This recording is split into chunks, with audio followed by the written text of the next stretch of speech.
Okay.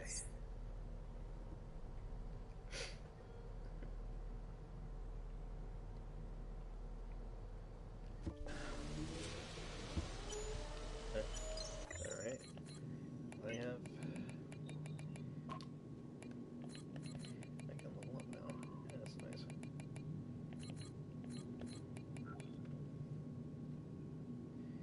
Yeah, it's good enough. Yep.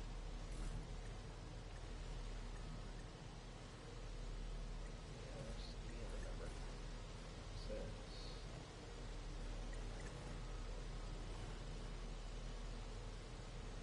Yeah, Helvig's killed. Yeah, this is supposed to be the other way around. Like, the first screen you come up here is like, these are the guys are all dead, except for him, Largo. And then it'd go to... It's supposed to be like missing and then dead, but it starts out being dead, and then once you find the guys down there, once you progress, it goes to missing instead, which is... Alright.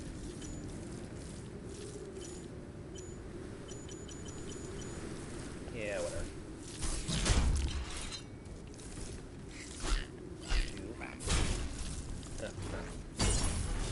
Alright.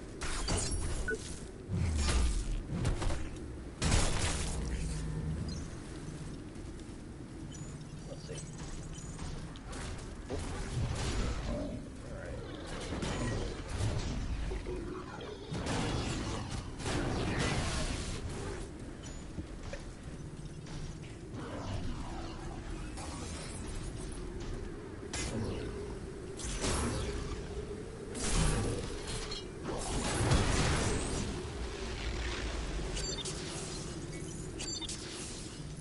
Yeah, if you know they're humanoid, you still count as robots because you can damage armor parts. Like if you attack the torso, like it doesn't matter.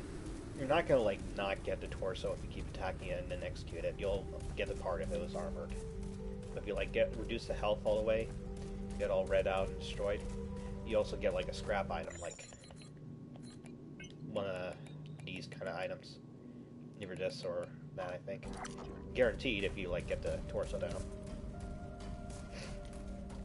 Yeah.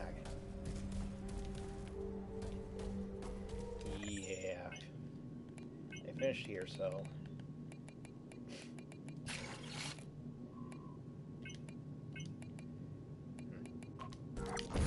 Oh yeah. Maybe I could finally get the rest of the... most of the codename parts.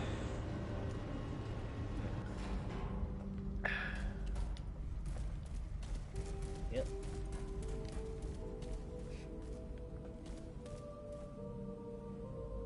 Weird. Huh.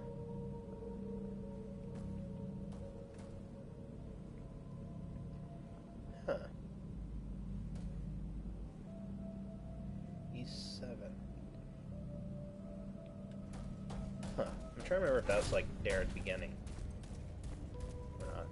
But yeah, it looks like it just says go here in case of emergency or something. That doesn't keep on.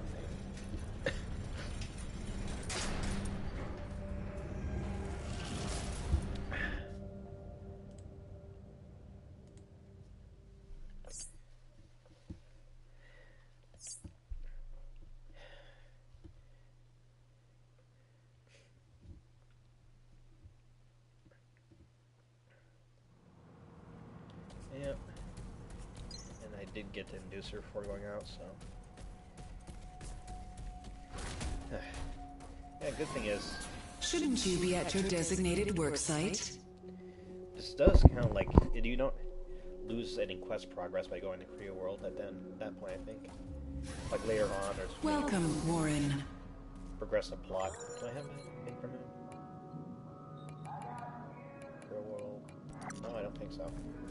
Maddie, please. Okay, Alec, look, I just... Yeah. Guess, no. I thought it was, but then I saw, and it was... Yeah, it doesn't change if you find her before or after, definitely. Hey, you alright? What happened? I lost her. I'll try... Please. There we go. I'm sorry. I know. Yeah, there we go. Okay, so pretty much all throughout almost every area except for maybe like abandoned production and biolabs, there's these screens here that swap between three things: rebooting, then there's a code rewrite, something like on this screen here, and then there's one more once you get to the end game that says UTB please connect while UTB1 is rebooting, which is a bit of a thing. I don't know. Whatever. Please remember, safety at work is our highest priority and should be yours. With Rome built in a day. Something I really like is that the suit, even though the spacesuit, all of it, because of how high, much energy it costs, it does feel like it's sort of almost intended to be a New Game Plus thing, or later game thing.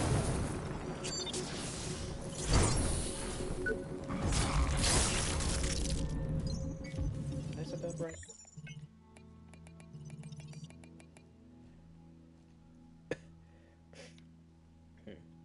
Slow motion camera effects. That's weird.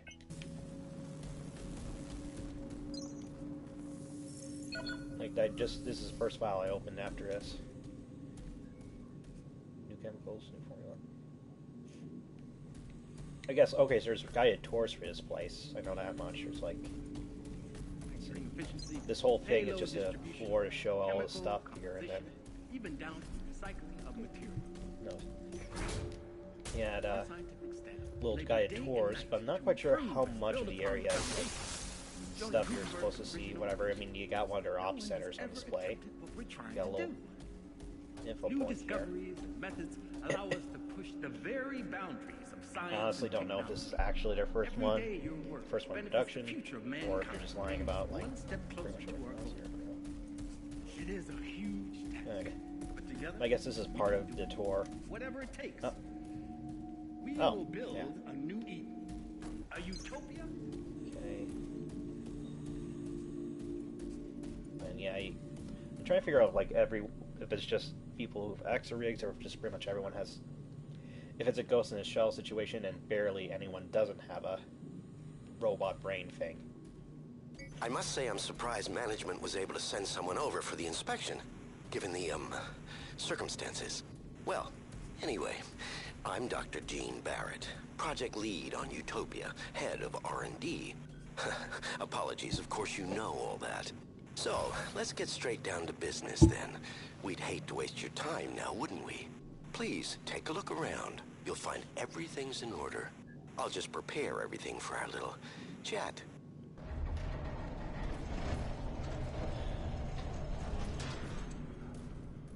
Oh, I have a break capacitor, do I? I've got two of them.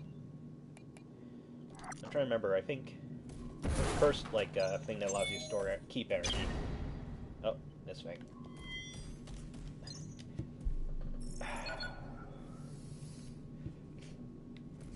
So, like, in Deck 13 has done, like, a lot of games.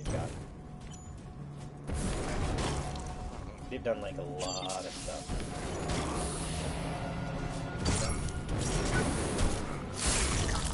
Yeah, I'm not sure if I have to quit.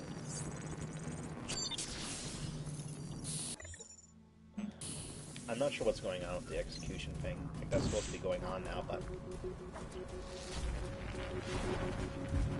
Deck 13 did a lot of stuff. Okay, the adrenaline shot. The adrenaline shot is basically using my first game. You got the energy. It's going to keep putting energy in it, because it's, unless you get knocked down or basically get reset out of it, it's like permanent. It's like with the weapon buffs, with the stuff like that. You get I'd say at least half speed going on, and it's pretty cheap too. It's like 20 energy.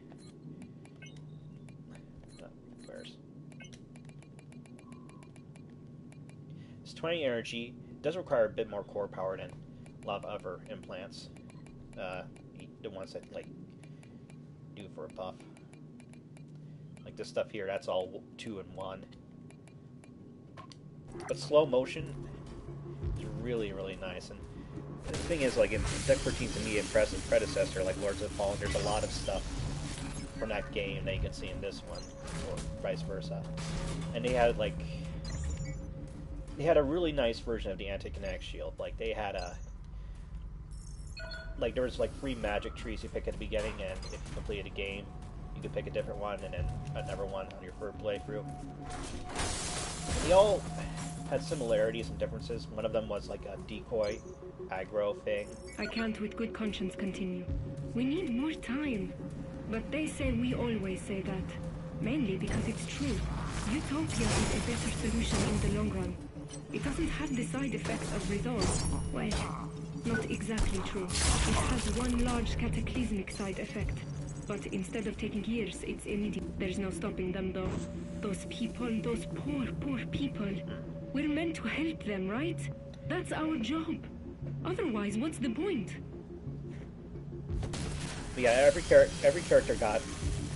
You had magic in the game, and every character got a couple different spells. You got 4 spells each. And there are some similarities between spells, and... Like, the first 2 spells were always both a buff. First spell was a aggro, finder, whatever.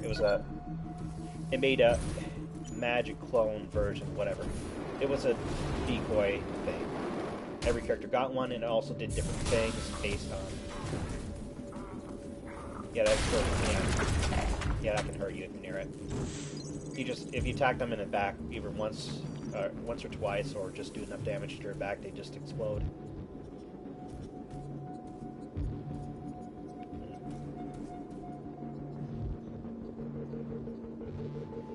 Actually, now that I think about it, okay, you got a guy here. I'm trying to figure out if this is environmental lore or just window dressing. You got a guy here. There's a log layer in a level. Okay, so there's a team of Chavez. That's... Okay, thoughts in order. Let's talk about this first and back to magic. Okay, there's a log layer. So the Chavez person, previous lead of Project to Save the World and all that, using some sort of bioorganism or whatever, plants maybe, to just clean up pollution. We learn on, it's not fast enough, and then he decided to chicane it for nanomachines, which turned out to be kind of a problem because there's a lot of problems with the nanomachines. There's a lot of them. Anyway, Chavez still kept working on her Save the World project long after she got fired and all that. And she had friends and people who were willing to work with her pretty much everywhere in the complex. Like, there's a guy in R&D. This actually might be that guy who, based on just the fact that he may have been the one to try to log in or whatever, that got her information on the new project, Save the World project, Utopia. Okay, there's 2 Save the World projects, Resolve and Utopia. Okay. Resolve was, like cleaning up pollution using rockets. It wasn't really working very well, and at least in the manufacture, and maybe the byproduct of it was like a lot of toxic waste stuff, and that was kind of a bit of a problem. You can see it in a lot of places. I think it's mostly just in the manufacture, not necessarily a side effect after it's been used. And let's see here.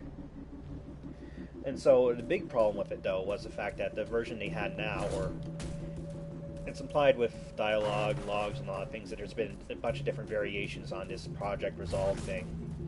The Project Resolve itself was use this thing, compound, launch into the air, clean up pollution. There's been a bunch of different versions of that compound, where it's applied from different logs and stuff. Let's see if I can get... Like, all the Busy Bees stuff here is basically about Chavez and our work on it. Like, this, I think, is about the byproduct of Resolve. This is like the byproduct might be carcinogenic, cancerous, whatever. This is a log, yeah. D, I think... Okay. D. Myers is the person in R&D, basically. That you get this log, like, in the middle of central production B and all in the bottom, in the first run through of it. And so D Myers, I think it's Damian Myers or something. I think you get full name like in her lab. So this is from D Myers to Chavez. He's like in the middle of being, yeah, Melissa Chavez, blacklisted. Here we go. Damian Myers. There we go. R&D Chemical Solutions. Yeah, he was not on a Utopia project. We're gonna get a log a little bit later in the level from him about stuff. But he did work in R&D, which had stuff like the Utopia, had everything, including Utopia project worked on in this guy. Let's just talk about it. Yeah, that's much. No, yeah. Whoop. And stab. There, nerd. Oh, there we go. Here's... Okay, this is, like, very easy to miss, but this whole thing about the 95% of loss of organic life, all that stuff about Utopia, the nanomachine is causing 19 out of 20 people to die, or whatever, 95% casualty rate. This is the thing that really ties that together, which, like almost everything else in this game, is really easy to miss, and it's actually very important. So the stuff, Utopia chemicals, that's... I'm not sure if this was a mistake, or if you're just trying not to say it's nanomachines or whatever, but yeah. I'm not sure if that means 1 in 20 samples survived, or 95% of each sample died, or whatever, but yeah. So when you apply to nanomachines or the Utopia stuff that are going to use on plants, they die. Humans, I don't see any human testing actually on this in this area, but I mean, it could, pretty funny if, like, turns out no, it doesn't affect humans at all, but yeah, it looks like organic matter kind of dies out when the machines are applied to it, and that's where all the 95% stuff comes from. And I forgot something. Okay. I forgot to talk about magic. Let's just... One other thing here is... Originally when the game came out, and for a long while, there's like, I think, one copy of each drone module. And, nano mass flow control. And, one of the... There were two that were really, really hard to get. One of them wasn't... Oh, I did get it, I guess. Okay. Yeah. The flamethrower module, which was... You had to jump up on a desk, and you had to jump up in here, and you get it here, around here, and then you'd open a door back to the main passage. The other one was the electromagnet. Industrial electromagnet. You had to jump off a ledge in the bio labs, and then you have to jump again. I think it may be visible if you look up all the time in there, but yeah. Anyway, the electromagnet was... Both of these aren't necessarily required. Electromagnet is pretty useful because it's got a lot of utility functions, other than the stun it does to enemies. Like on pretty much most bosses and a lot of the late game enemies, like the nanite parts and stuff. It either stuns them or it does other utility things like Big Sister. You can get rid of the flare rods, the welder stuffs. If you use a industrial electromagnet on one of them, they'll instantly die or glitch out. Real problem is that it doesn't work on late game enemies, the ones that are humans, the nanite clusters. Those will stun it for a bit, and what else? Not that drunk. And let's see, it'll like pull in direction. On Smelter Bots, it'll automatically redirect them to one position or another, and let's see. On a final boss, like first phase and second phase, the first phase, it'll, like the Smelter Bots and the big nanite clusters, it'll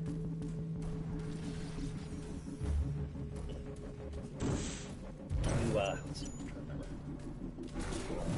It'll like redirect them and basically distract them for a bit, for about a second or two. It'll draw aggro, and let's just use that back to pink. So in the previous and predecessor to this game, Lords of Fallen, Deck 14 did. Yeah, you had magic. The first kind of magic, everyone, there's 3 classes, everyone got an aggro spell that also would generate either health, magic regen, or stamina energy regen. Either red, green, or blue bar, along with drawing aggro. The second one was always a kind of buff. Like for the warrior, it was like unlimited energy, unlimited green bar. And Jonah Gutenberg's original vision. Before the Ever attempted all right, trying to do. yeah, if you jump up here, you can hear Joe over here, and you can jump on this thing here. Surprisingly enough. Every day your work benefits the future Trying to of remember. mankind, bringing one step closer. This is one of those low on health implant chips that actually I think give her 40. Like the costs are 40 or 20% of your max health. Not like if you have 20 health or 10 health. It's based off a percentage of your max health. So that makes it pretty good, especially if you have a lot of vital boost implants chip. Chuck a little bit in.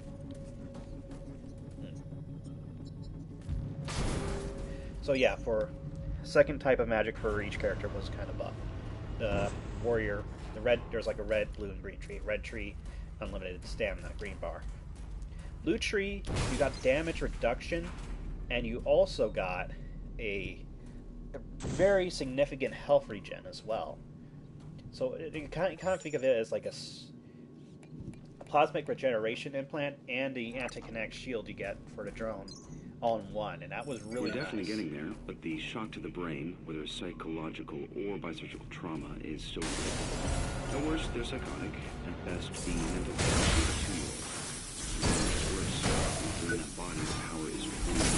The good news is, the organic machine interface is working perfectly. Warning. Assets have been released from containment. Please follow the emergency protocols and proceed to the nearest secure area. So let me think. Yeah. So yeah, for red class, unlimited stamina. Blue class, you got health regen and damage reduction from attacks. Green class, I think it was just stamina regeneration rate or some other thing. I can't quite remember at the moment. But the other attacks were kind of unique. And this is the important thing. Like when I started all this, the blue class got access to a special kind of spell. And it was kind of like the draw aggro thing. Well, it did create like a decoy, whatever. But what it did was kind of like the coolant field. It slowed enemies really slowed enemies down as long as they were in that field. And so that was really, it had the same problems of setup time the coolant vent does, but it was a really good spell on that. And in this game, you got there's a couple different options you get. You can either use a coolant vent, you can use the drone launcher, which you'll always have access to as long as you find it.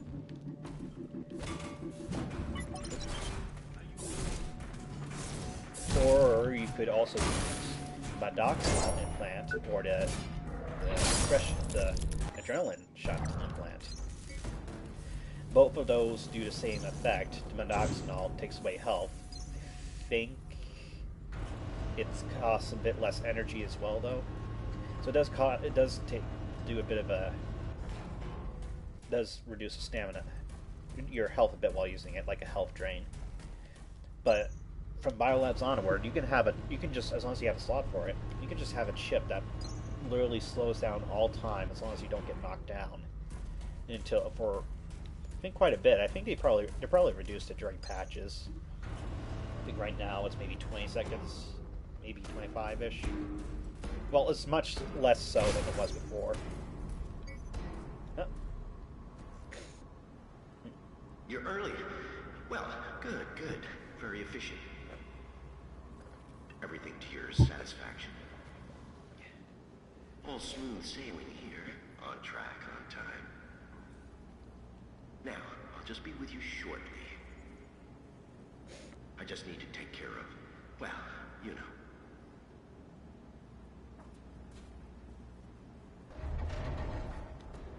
Yeah. Oh. So look here. I think this originally was where you got the toxic autofilter implant. This thing. I think this is where they originally got it, and then he moved it over to where Barrett was first time. This is very nice because unless you've already figured out or just wear the liquidator set. Okay, so liquidator, angel, anything that really covers your head fully, like the Angel 6 gear, like I think it does stop. Also, I think the Angel 6, like the liquidator headsets, both types of liquidator sets, stop you taking damage for gas. Hold on.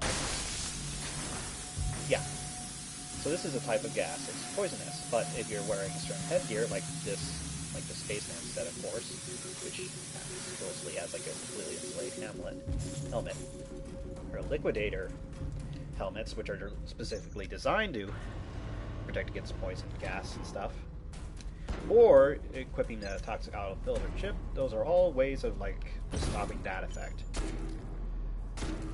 For toxic floors, however, you either need the you ever need to have both legs of the either liquidator or elite liquidator set, or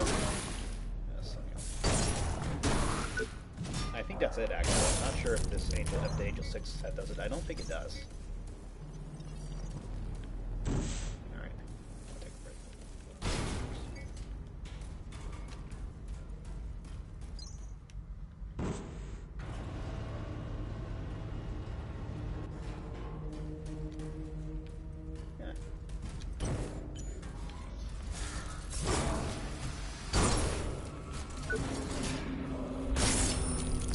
Absolutely nothing.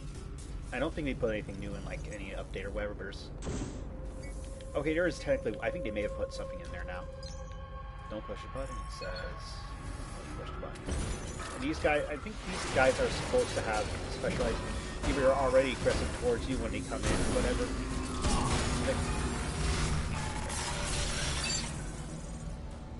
Their AI is basically based upon... So yeah, the coolant fan takes a little while to...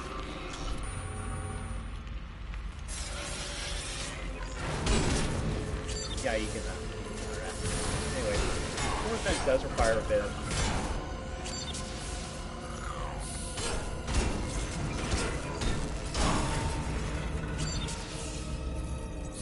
of setup time before it actually takes effect. Oh, it's just a pilot. Okay, this might have actually always been here, but compared to everything else, the big thing is because it stays open and they're all automatically aggressive towards you, even before they see you. It's kind of better just to leave it unopened as long as because you get way too many health potion stuffs around here already. Okay, this jump right here. This is probably the hardest jump in the game, base game, maybe the one in Creo World to get the special hitting implant. It's a bit harder, but there's something really nice about this. If you jump on the left side of this spot, you can try jumping up. You can jump up to this platform by running it from the left side. And from here, it's pretty easy to get up here, you know. Let's see. Like the right side is like completely go. I'm not sure if it's because of the box here that you can break. There's some sort of interaction there. Or if this was embedded, or if there's just some sort of visible thing that you can jump onto. Yeah. Yeah, I think it probably has to do something with that box collision. But yeah, it's pretty easy to get up here. It's not... Because even if you fall down, just because you can jump up like that.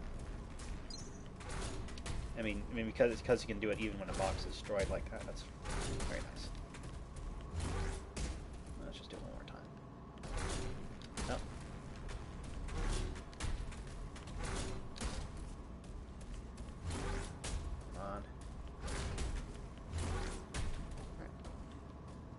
You want to start... if you have having a problem with timing, try to start by running away from it, and then... No, that's not how I do it. I'm trying to remember how I actually do this jump pretty consistently. Now I'm trying to think, calculate that problem. Now I keep trying to think about it. It's getting harder to do. Or it could be the 12 bottles of root beer. Okay.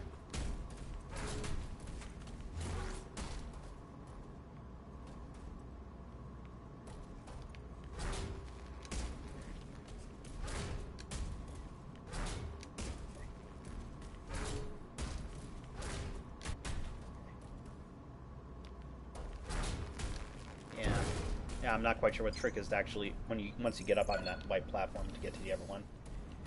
Anyway, okay, very important. Ever in the implant, there's a log here. There's no body here. So that guy I mentioned, Damian Myers, that might be the dead guy in the other place. It's tough. They got it locked down tight. But I promised I'd get you something. It's not a lot, mind, but it's something. Utopia's a synthetic variant of Resolve. Hyper-aggressive with a nanite distribution system. They believe it's a one-shot solution, but they're being careless, rushing it through. Only Barrett is reviewing the tests. There's no oversight at all. And there's something else. He's been distracted by a personal project. All I know is it involves some high-end cybernetics. He's been rounding up volunteers for months now. Okay, now this is kind of a thing. Okay. So Utopia is not the nanites, nanomachines, whatever. Utopia is not the nanites. It's a synthetic version of Resolve. Utopia uses a nanite distribution system, but it's not necessarily the nanites itself. Project Utopia is about using a rocket to launch the Utopia product using and disperse them using nanites over the Earth. And unfortunately, that kind of kills people and things and everything. And the second part, very important part about this log, the Utopia project and all these cyborg stuffs, they're not the same thing. Like, we'll see stuff about Utopia Preservation Project. That's the stuff about cyborgs, however. That is completely incidental, technically, to the Utopia thing itself. That's, like you said in the log, Barrett's pet project. Like, part of it, maybe because, like, of all the, because everyone's gonna die, whatever.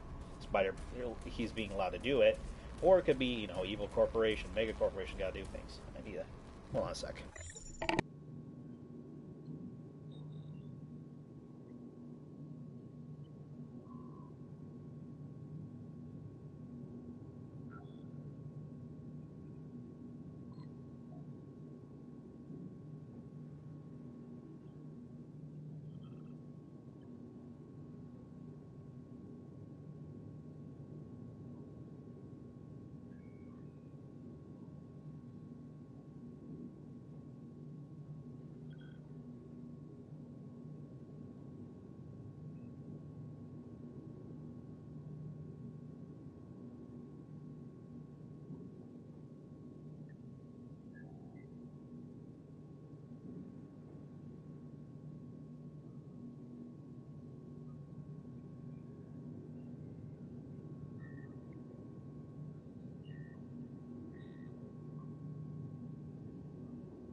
Cuts. Okay.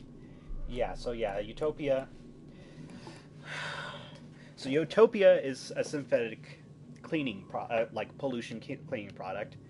It's going to be, that was supposed to be distributed, put through the atmosphere by nanites, and the whole cyborg thing is really incidental to it.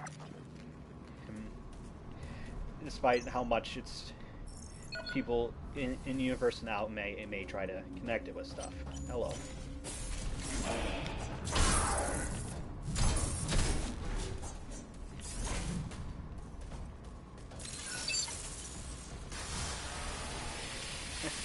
It's very nice that the drone has physics like that.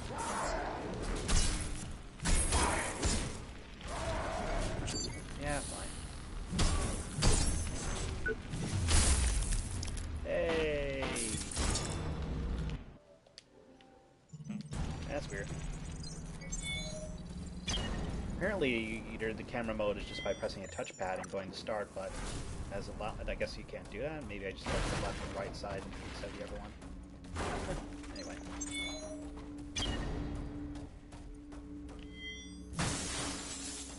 Okay. Yeah, I think that's the second to last of the Ice DLC weapons and other kinds of weapons that work with the codename buff. Attack speed, energy. I'm not sure how much the energy, or the attack speed, or the impact bonus is.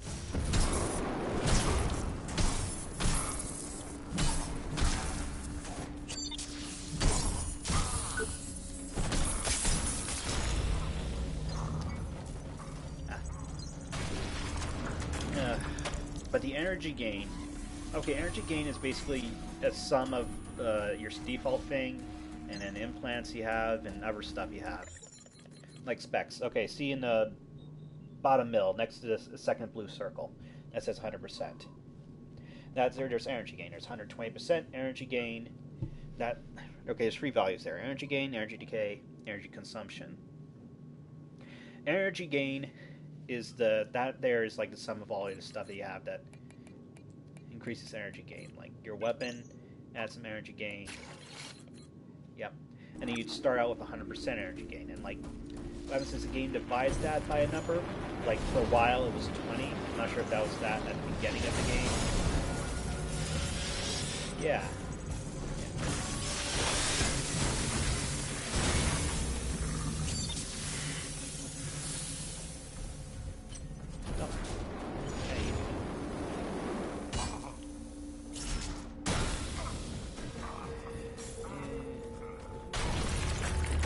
So for a long while, maybe at the beginning of this, maybe when unpatched, and for a while it was divided by 20%, so you got like 100% divided by 20%.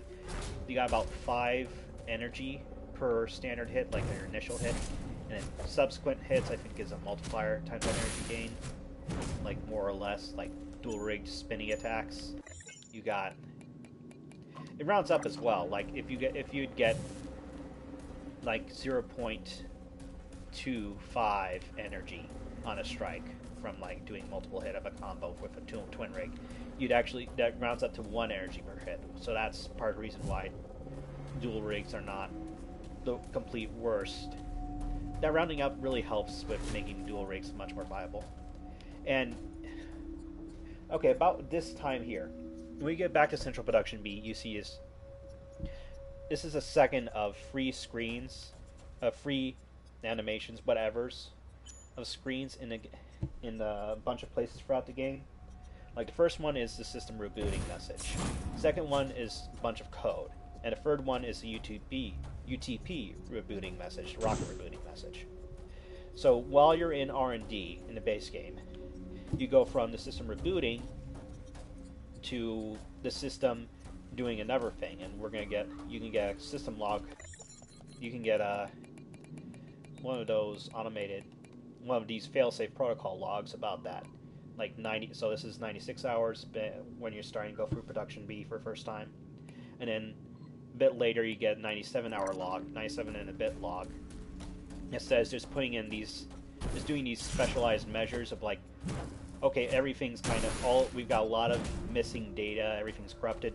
We're going to patch that up with these special anti-incursion loops or whatever. Security loops or whatever, so it's kind of you can take that a lot of ways, but the effects of that, or the very clear effects of that, is twofold. One, Irina gets a little screwy, and then two is, well, these screens are just showing that really. But yeah, the security in the game. So you've got these guys here that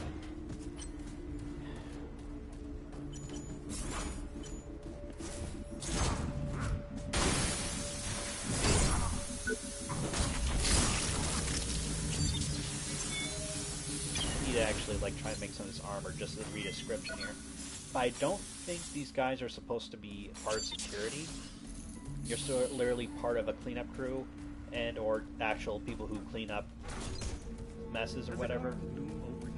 Like you having guys in, like who work with toxic We all stuff. know the answers to these Huh. questions. Why do people expect the rebuilding of the atmosphere to happen so quickly? After all, it took almost 2 centuries to make it this Oh, way. I know, yeah. I know. This screen here. This, like, I didn't actually know this was here until just now. But yeah, these little, these I think these are only vending machines that have descriptions on them. Like you get description labels on a lot of stuff here. Like salvage gives you that. But yeah, look, these don't. But these three over here all give you stuff, and this one right here. This is one of the big. This is like the big hint to the, you know, the Iron Mouse armor. The you need all the tokens from. I mean, it doesn't tell you get tokens from smelter bots, but it does tell you if you get the tokens, you can get the armor, and that's New discoveries, methods allow us to push the very boundaries. pretty much everything. Most things in this Every game day your work benefits the future do, of mankind, brings us one step closer to our let's say, I guess, do tell you the secret behind them. Like, you're pre or post boss, like for let's say Firebug and then Pax Imperator. Your weapon, Firebug is, that's the one I think has the least amount of hints to what you need to do, but it is obvious enough. Like either destroy all the appendages and get to V2, or don't and get to V1. And if you can remember, like I didn't destroy all those things, so I guess I should do that. Whatever. I actually gonna check. Arm, I got the leg. I need chest and head, I think. Did I really not get it? Newest name. There we go.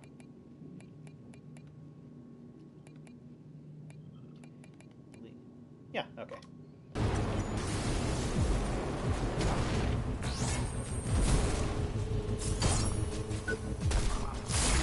Yeah. Like there's alternate boss kills, and you can use better versions of the weapon. And the previous Deck 13's predecessor to this game, Lords of Fallen again, did this. I'm not sure about the first warden. I think that might be like a New Game Plus log that tells you how to do it. But everything else, every single boss in that game, there's even a side quest basically that explicitly gave you the hints, even though they weren't very good hints, as to how to get the alternate weapons for the last and second to last bosses. And like you were told, like, yeah, a lot of times it's a little, but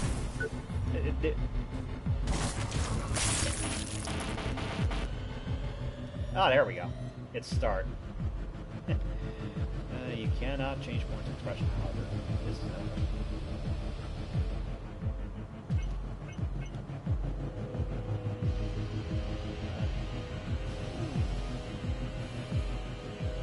I like it. It's like literally the game stopped. It like game time is not running, but all the animations are playing, so you have an infinitesimal blood spurt. You have a nice little underwater effect. It's very nice. Anyway. The issue with the nanites is persistent. I don't see why I'm the only one that's bothered by this. But theoretically, they will hold for the mission parameters. Program determination only starts after 24 hours, by which time they should have completed their assignment. But this is a problem because somewhere in there is a variable we haven't accounted for. Now, I want to be on record that I protest in the strongest terms about the use of the current nanite profile for live use.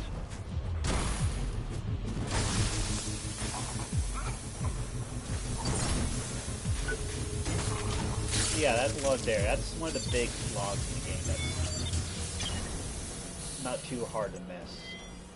It's like it's kind of hard to tell if it means that the nanites don't actually have a program, or you can't really program something into them, or you don't know how to program something into them yet. The issue with the nanites is persistent. I don't see why I'm the only one that's bothered by this. Theoretically, they will hold the mission parameters. Program determination only starts after 24 hours, by which time they should have completed their assignment. But this is a problem because somewhere in there is a variable we haven't accounted for. Now, I want to be on record that I protest in the strongest terms about the use of the current nanite profile for live use. So it's kind of hard to tell if program determination means you don't actually get a program until 24 hours, or you reassess what's going on, or literally reassess only after 24 hours. And so either way, after 24 hours, nanites kind of go buggy. And they're already kind of, like, there are a lot of problems with the nanite stuff. It's hard for them to take orders. I mean, the whole thing in Creo World is that you have a giant the support pillar the entire, most of the park was based on, was basically just filled with nanites that either as a storage system or whatever.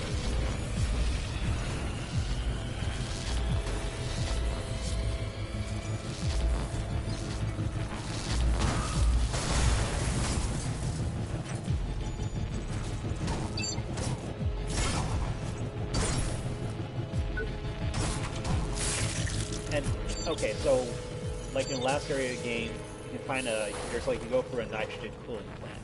And it tells you, like, there's in the maps of Creo, you'll see these big, like, sections of big, like, 6 big circles.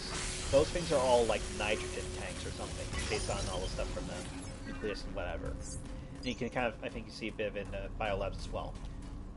It seems that the big purpose of those nitrogen tanks is basically to stop the nanites from doing anything, or slow them down, or basically. That was either the holding measure or whatever of the nanites, as far as I'm aware. Alright, this guy.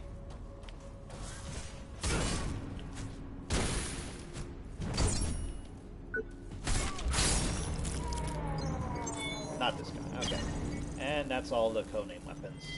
Except for one. Yeah, I think this guy, staff guy, replaced another guy that was responsible for that sound cube, or supposed to be responsible for a sound cube. Let's see. Yeah, okay. That's all the codename weapons in the game, except for one secret one at the very end. And if you come back here and do some stuff with the key rig, that unlocks a bunch of stuff.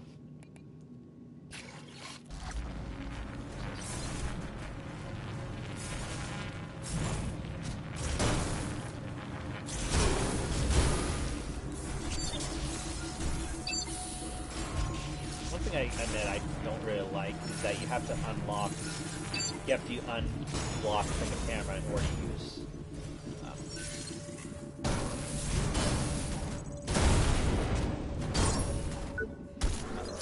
in order to store energy for a drone use. Oop. Oh yeah, there's 3 guys here, not 2. Which, wait. Did he? Where you go? Oh, that's the good. But whatever.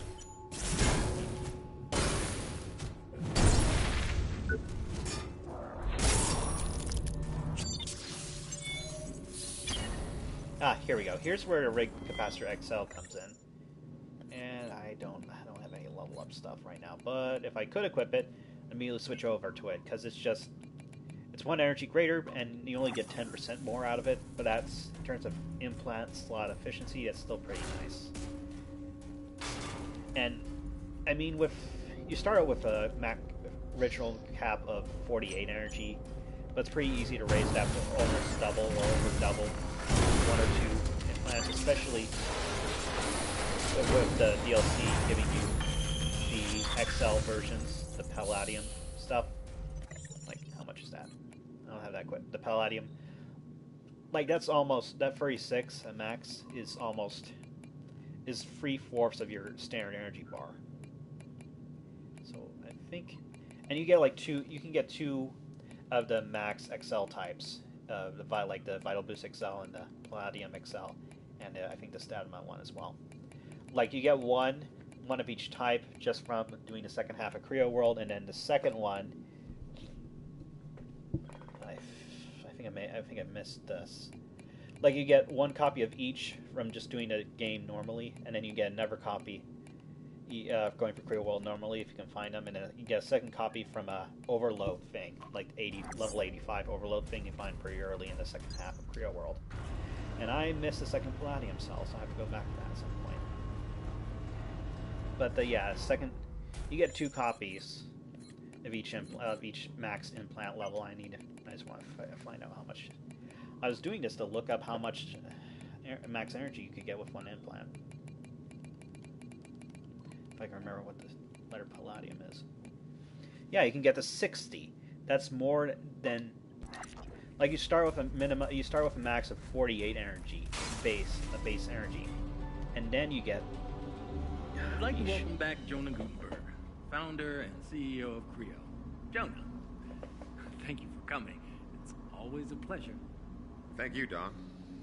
Now, usually it's me bugging your office to try and get a moment from your busy schedule. But today, you actually requested time with me. That's right, and I appreciate you talking to me at such short notice. No, thank you. You've obviously got something on your mind. Yeah, and now I'm going to speak frankly here. Over the last few months, Creo has been viciously attacked by certain elements in the media. They've been propagating myths and inciting the public against Creo and Project Resolve. Honestly, it's hard to believe. Why would anybody want to do that? Don, you know as well as I. We know what it's like out there. They'd sell their own mothers for a headline, and that's what it's about. Make no mistake, they don't have any altruistic intentions here. It's all about the money. Sensationalism sells. These allegations of skyfracking, that Project Resolve is responsible for the increase in disease and disabilities over the last few decades? Garbage. Complete and utter garbage. Sorry. It's hard to keep my calm. What have these people done for humanity? Have they sweated and bled like we have at Creo? No. The personal attacks, I don't care. They can honestly say what they like about me, but against those that work here at Creo and the people behind Project Resolve, that's where I draw the line. The world was dying. Did anyone else step up to the plate?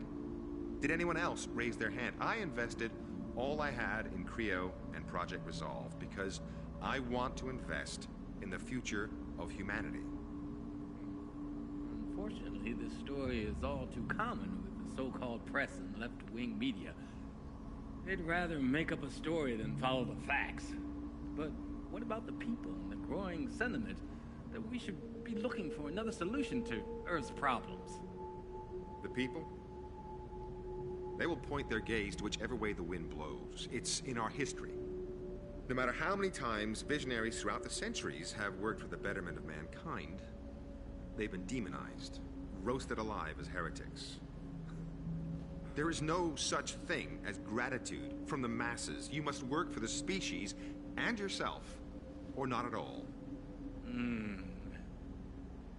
Thank you for your time. Always a pleasure to hear you speak. I'm sorry if I got a little carried away, but I am passionate about my convictions. Okay. I'd like to welcome back Joe. Okay, there's a couple of things in there. Stop that. You were having a very nice. Now, me bugging you. Are you done? No, you're not done. That's right, and I appreciate you shortness. Warning. Assets have been damaged. Viciously attacked. Oh, yeah. Potential security breach detected. They've been propagating Initiating myths loss and inciting analysis. the public against against Creo. Project Okay, resolved. so later in game you find the security. You find like you go for the security HQ, and we got a lot of cameras set up around Creo, including that they can access when you see that area. That include R&D. Like I think this specifically is like might be on the cameras. This image of like the nanomachine thing happening, and or it might be on a picture from Don Hackett's little nook. Okay, this is like this change here when you start to see, like we've got some introductions from Hack About stuff. It really started around, I think, the biolabs is when you start to really get into the interviews, I think. Like, you get the heads up with Don for a bit, but now you start to get the interviews with John Gutenberg, and this is, there's a lot of implications. One of the very nice theories I like,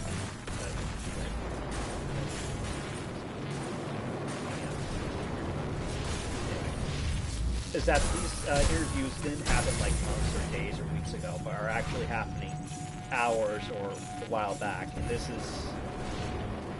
Okay, there's a lot of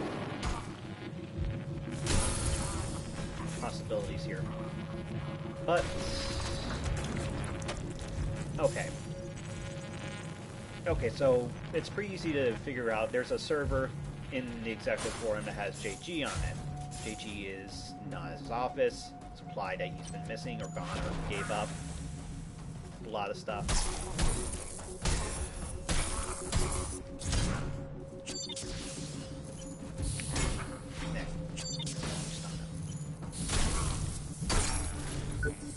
And all of the... It's not really... There's a lot of things that imply it or evidence you can take as it. But one very nice theory is that the JG server is a copy or the Jonah Gutenberg, and a sort of corollary theory is that he is the rogue process, the final boss, and he may have been the one that actually caused the surge. And like it is canon, and like through logs and stuff, he gets very disaffected towards the beginning of this game. And so like that log there and other stuff, it's very... He mentions a couple of like organizations, and by couple I mean I think one organization and one person in a later log, Central Production B. And here we go, another calendar saying March, so it's probably March 2083, blah blah. There's Robomanny. Where's my dad? Daddy told me not to talk to strangers. So, Yeah, Yeah. are you... I have to go now. There's a couple different ways this quest line with Maddie and her dad just works out. We don't do anything. I think he just dies of despair or trying to look for her or whatever. Welcome back, Jonah, founder and CEO. If you, I think you can get. Let me think. There's a blog you can't get unless you fail this quest line at some point. That's either from, I think, him trying to find Maddie in the first place or trying to find her a new leg.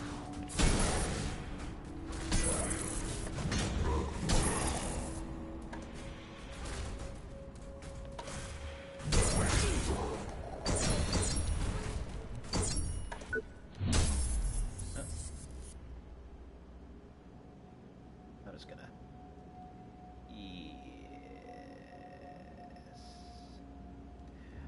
I really do like how the animations keep going.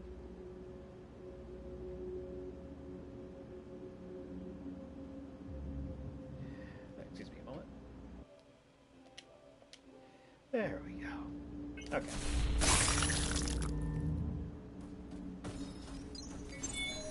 Yeah.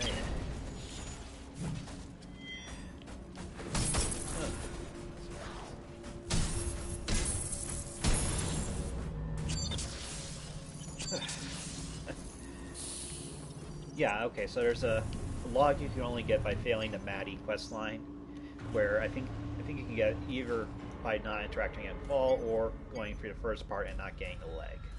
Coming back, you could get the leg but forget to go back to R&D, and then your father comes back, goes try to find it and dies like 5 feet away from the off center. Okay, more like 30, but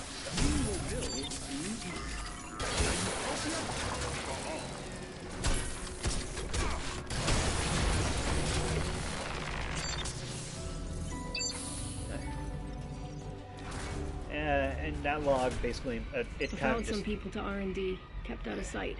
I was too scared to get too close. They were blitzing anything that moved. They looked normal, but you just can't tell. Once I got to R&D, I could see why they were so angry. That's the first time I've peeked behind the curtain here at Creo. And I wish I hadn't. Resolve is a lie. That's now obvious. But it gets worse. They've got some weird Frankenstein cybernetics program going on here. If the media ever got hold of this, there's a bunch of nanite research here too. I'm not sure what that's about. She's still bugging me to find the board, and this has made up my mind. They've got some explaining to do.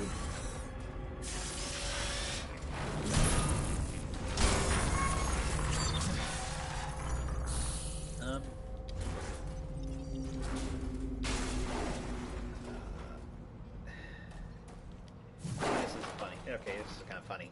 You have screens here that says system is rebooting over here, but you can also see a lot of stuff where it's already showing that the code override thing is already happening.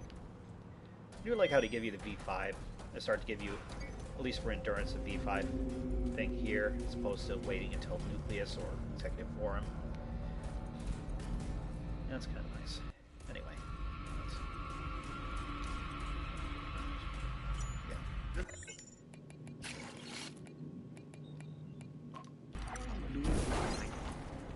But yeah, okay, Maddie quest line. You can accidentally fail it in a couple different ways, and if you do fail it, that's the way you get the log from her dad's body. I know. We're all impatient. Every launch, project resolved.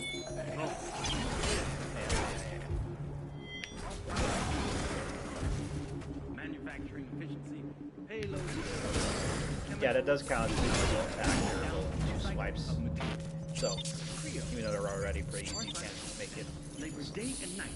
Improve and build upon the foundation. Yeah, there's no station over here. No one has ever attempted what we're trying to do. And that log explicitly says that I think she died like from crossing a street or something. I don't know, tram, whatever. And so he, made a robo version, blah, blah, blah. It's not like she didn't like die of cancer at 5, get replaced by a robot body, and whatever. Closer, please. I've been working so... Oh, yeah. Hold on. What the... it was this... That would have been me. Give it back. Nah. Sorry. It's... Will this... It will. Sorry. I hope you... I hope you plan on getting back.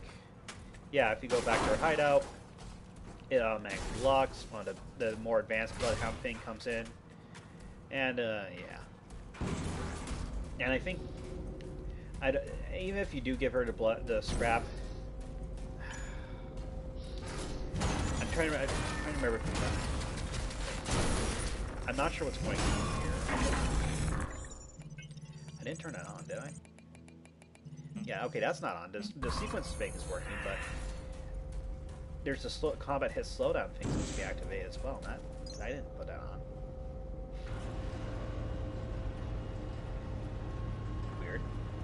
I don't think it has. Set bonus, whatever. But anyway, yeah, the Joe quest line is kind of. There's 2 tangible endings / rewards. You either get sunglasses, which is very gimmicky. It's nice, having sunglasses, or you get one of the best weapons in the game, Equalizer. You can either get it from, I think, completing the quest line just by ignoring her.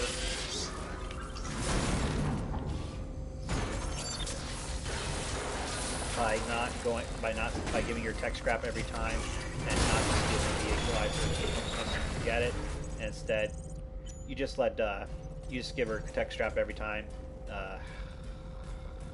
Hobbs dies, and your second return back to Central Production B, and yeah. And it's really the counter timing for that is really weird on that jumping thing. You have to do it not before they hit you, but sort of like in the middle of them swinging around.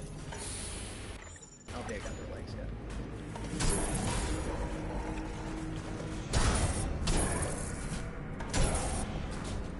Yeah, I think attacking the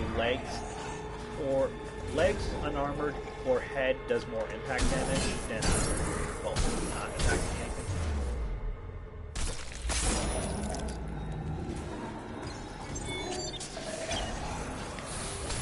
Yep. I mean, the big thing about counters, other than more amount of damage to do, is they give you a lot of energy pretty easily. Like it's like standard energy gain plus 10. Calculator might have changed a bit. So if you have like 100% energy gain for some reason, you'll get 5 plus 10 from doing counter correctly. Log 1. Date unknown. Dr. Lawrence Murphy, beginning observation. They're inside me. I can feel them. I've already begun to notice the first changes. The skin on my right leg is burning and itching. The texture appears to be changing. There are small black dots underneath, swollen and hard. I could try to stop the process, remove the corrupted areas, but I believe it's already too late, and they're within my internal organs, mutating me at a cellular level.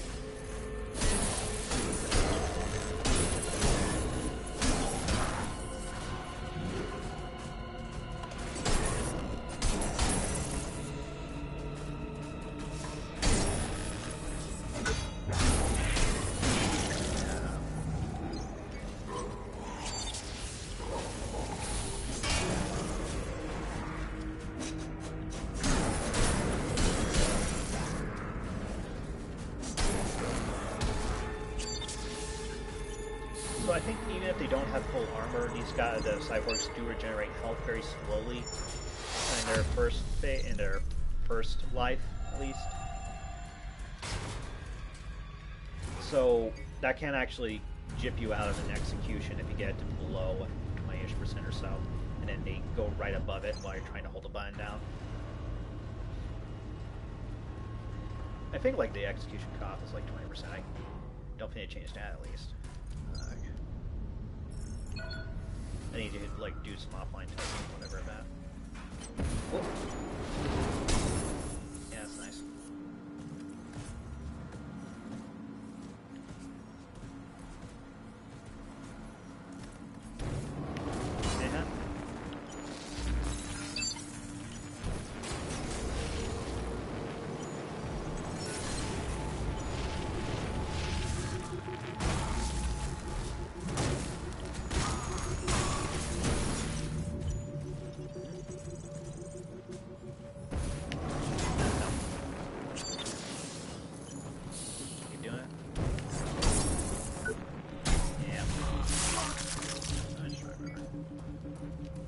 Yeah, I guess I won't be on that.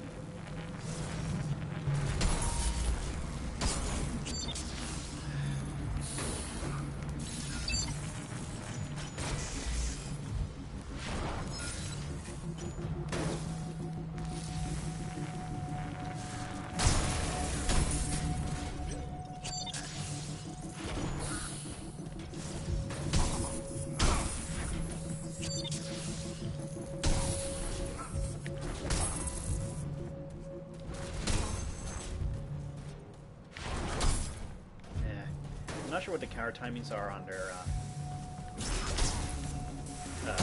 grenade launching hits. everything else.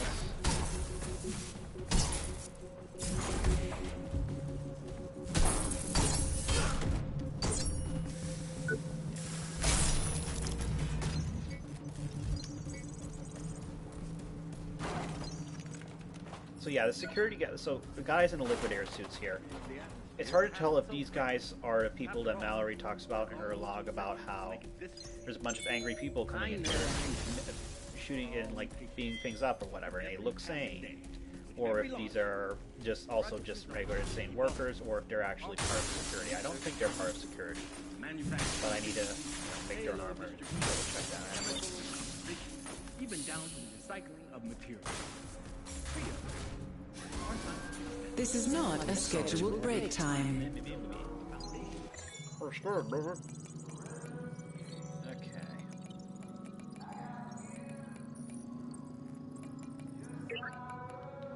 Okay, let's just make one. I don't think there's any description changes, so I'm just gonna read that.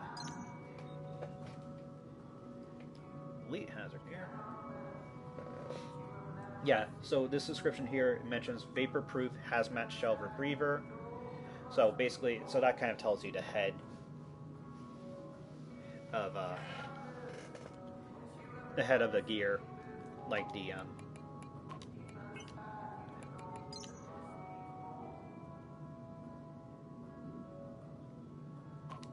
like the regular liquid gear doesn't say that, but the elite set does. Now, okay, the vapor-proof, the helmet is immune to gas, and I don't think it doesn't tell you that the legs make you immune to toxic floors. And see, it says there's hazard response squads, but nothing in here, and there's not like an MG like prefix to any of this stuff here. Like, I mean, you can't get the flamethrowers or whatever, so we're assuming that they don't have. Now, because there's no MG prefix, nor is there anything in here that's saying they're part of security.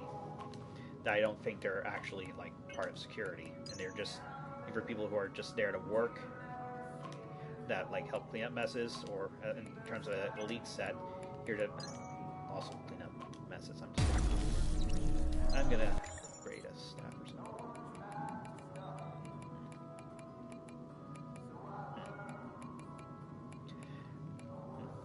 Like, okay, so yeah, because there's prefixes in this game, like names of stuff in this game is really kind of everywhere. You see, Yosuke Butterfly, you have the Seru, SNR, Search and Rescue, the Roboy set, SNR, and MG shows up a lot, like in the fire set and in a couple other weapons as well.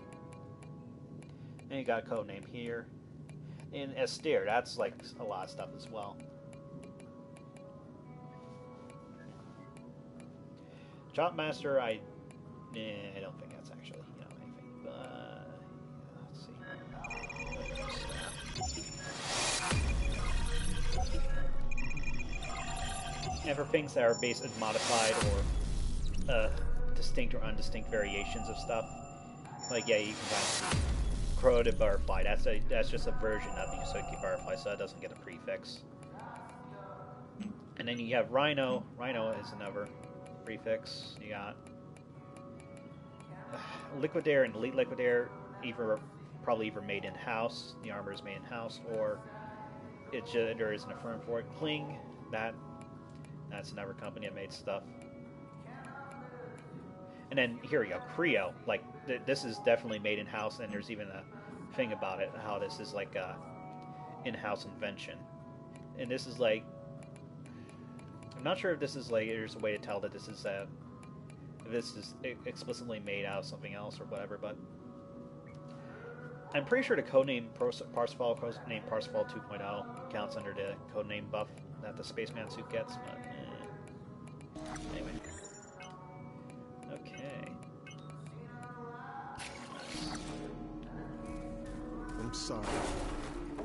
And it's kind of notice here. There's another picture of Maddie. There's a picture of Maddie here and in his office. I'm not sure if this implies that he took it with him. Come back while he ran away from anytime. stuff, whatever. Oh yeah, and there's a poster here of MG security. Look out for your fellow workers. They look out for you. Be okay. Daddy'll make it better. It's okay, Daddy. Please don't be sad. No. No, it's not okay. I should have been there. I missed you so much, Petal. Should have been there. So much. I missed you too, Daddy. Oh God, you made it. You don't have to have her. It broke her leg. I don't have. So this is... Yeah, she likes you. Well, thank you. I'd be not. Maddie's. Yeah. What do you need? I don't know. It looks. The tool. I'll need. All right. You'll get one. If there. I should... You. Yeah, you don't get anything. Please remember, safety at work is our highest priority and should be yours. You don't get anything for the first part of this quest. You do get a you get a vital boost free, I think, for getting a leg back, and then you get a.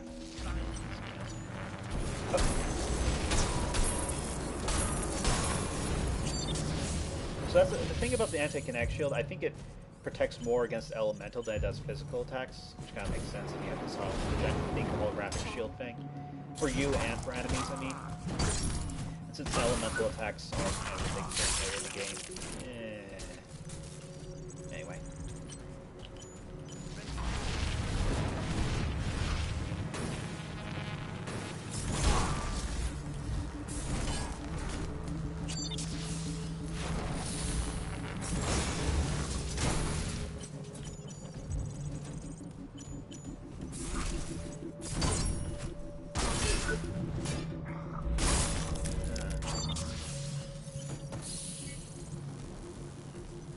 A little annoyed at that. I guess because they do show up. Enemies generally with the same weapons and all that. Enemies of the same type. All will always give you the same kind of weapon upgrades. The real reason you're here. A purge. Is that their game? Dispose of me like Chavez? But I assure you, it's just growing pains. A little more time. But no, everything has to happen now. It must be perfect, or at least pretend to be. I won't let you destroy her on the hope, just because it offends their delicate constitutions.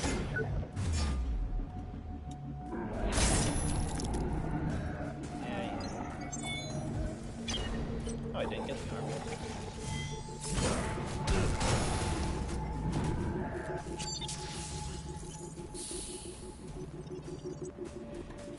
Like, okay. The annoying thing here is, like, something you don't really get your first time through, and then you kind of realize this. At the end of this section, all the doors, okay. There's a couple exoliths in here that don't work until after you get to the end of the section. And there's also all the doors here. It's a bad rap, isn't it? I took the initiative. I came up with a solution. Didn't see anyone else raise their hand after resolve.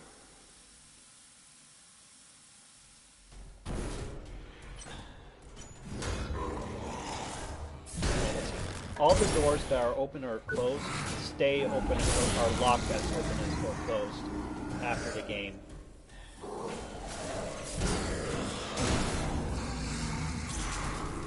After the end of this segment, because, you know, he does something on the server or whatever. So these exoliths become active, and those servers open or close. You get that. And you can see a bunch of different, like, most of this is just really window dressing for all the Cyborg project. But yeah, again, this is completely separate to the actual Utopia project itself. I know he calls it the Utopia Preservation Project, but... I've just received a communication from Mary Shaw. Name doesn't ring a bell? Well, it fucking should. It's Michael Shaw's sister. Candidates for the program were meant to have no family or friends. This is on your head.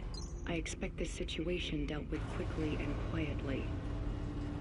Yeah, there's a little bit of a story. Take that, you know. Years of toiling for the good of mankind. All that. Somebody had to do the dirty work. They were too afraid to get their manicured little hands dirty. It's not quite sure whether he's talking about his cyborg project or Utopia, or the whole Utopia thing. His Utopia project, which one he thinks that they're coming after him for. Might be both. Anyway, the thing about the Shaw is there's like maybe 2, maybe 3 logs about it in the game.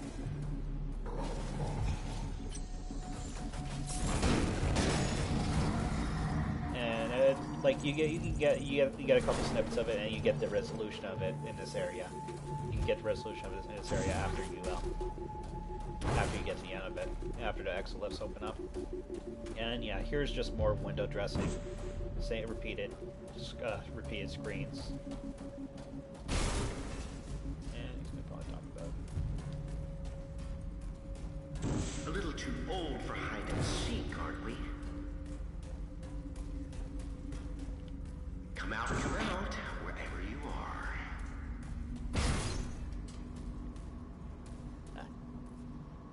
Yeah, Utopia Preservation Project, Endurance Test. So yeah, he calls it a Utopia Preservation Project. This is really just completely unconnected to the Utopia thing itself. He Garrett himself connected it by saying we need it. I'm not quite sure if he did this as a response to the whole testing, getting rid of, destroying, eliminating organic life, or if this was just something he was working on and it turned out that it was incidentally beneficial. Lab 01 unlocked and open. Having a good snoop around, are we? I'm afraid I can't allow that. I honestly don't think that does anything when he says that.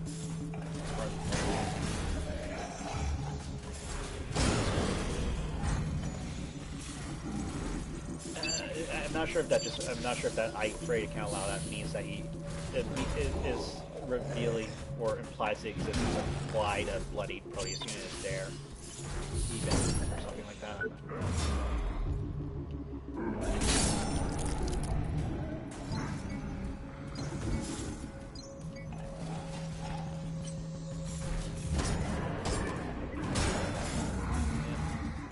I need to check out that health regeneration thing, see if they do it even without full armor.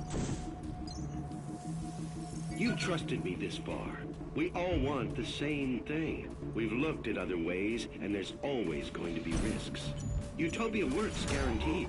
I know the board is balking at figures, but think of it as cleaning house. Problem solved within 1 generation. It'll just be a much smaller one than previously estimated, but that's a good thing. We've been worrying about what to do with overpopulation for almost 100 years. So this log is, I'm not sure if it says it explicitly, but this is implied to be his is showing presentation to Utopia UTP stands for, I think, Utopia Project. Or Utopia, like the Utopia thing. This is either just a way of saying, like, oh, go through with this, or trying to motivate people to do it. I think something like that. All right, I need to test out the I need to test out the health regeneration thing. So, yes, is right. So for you to do the health regeneration thing, you need a full set of armor. However, these people don't.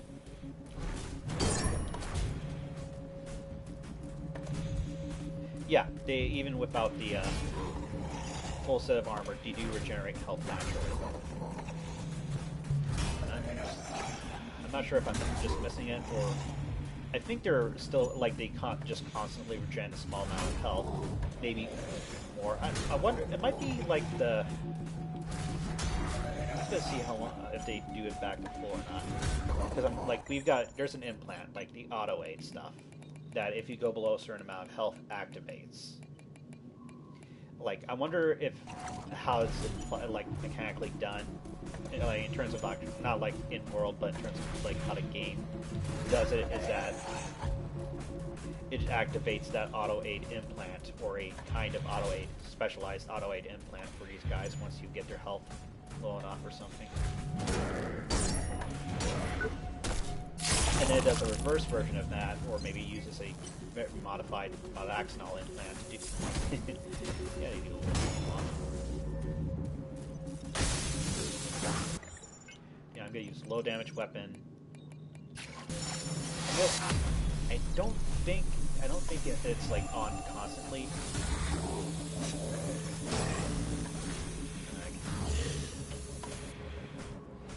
Oh, maybe I'm wrong. Okay, so I think they just have an like a modified version of the auto-aid implant. I mean, in terms of game mechanics, how it's impacted, like on constantly. That's for Jenny. Let's say it's not very fast.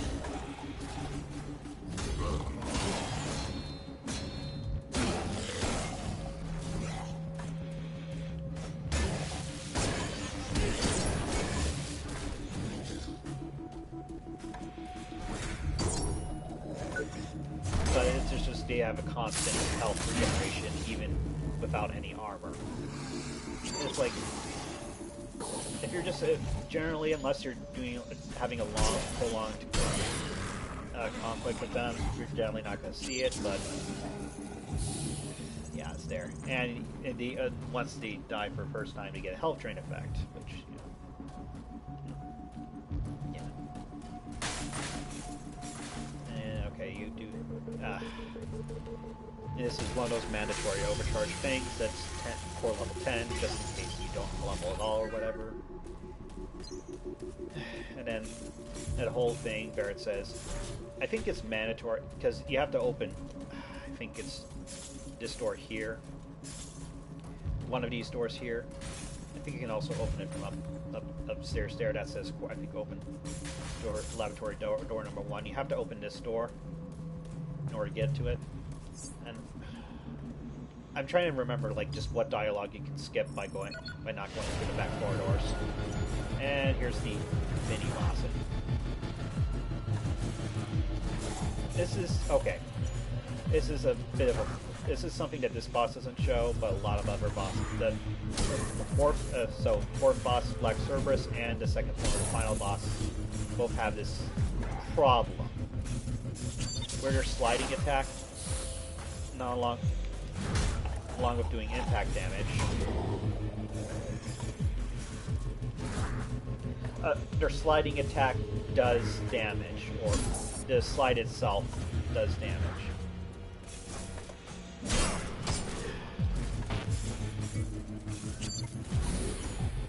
And I need a...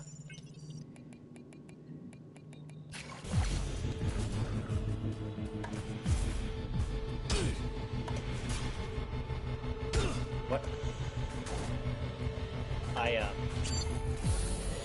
What?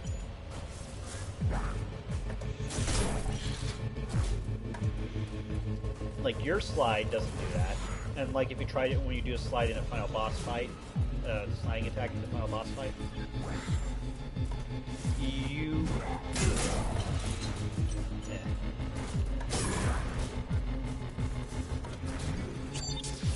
You do... Something happens when you do the impact thing. It's...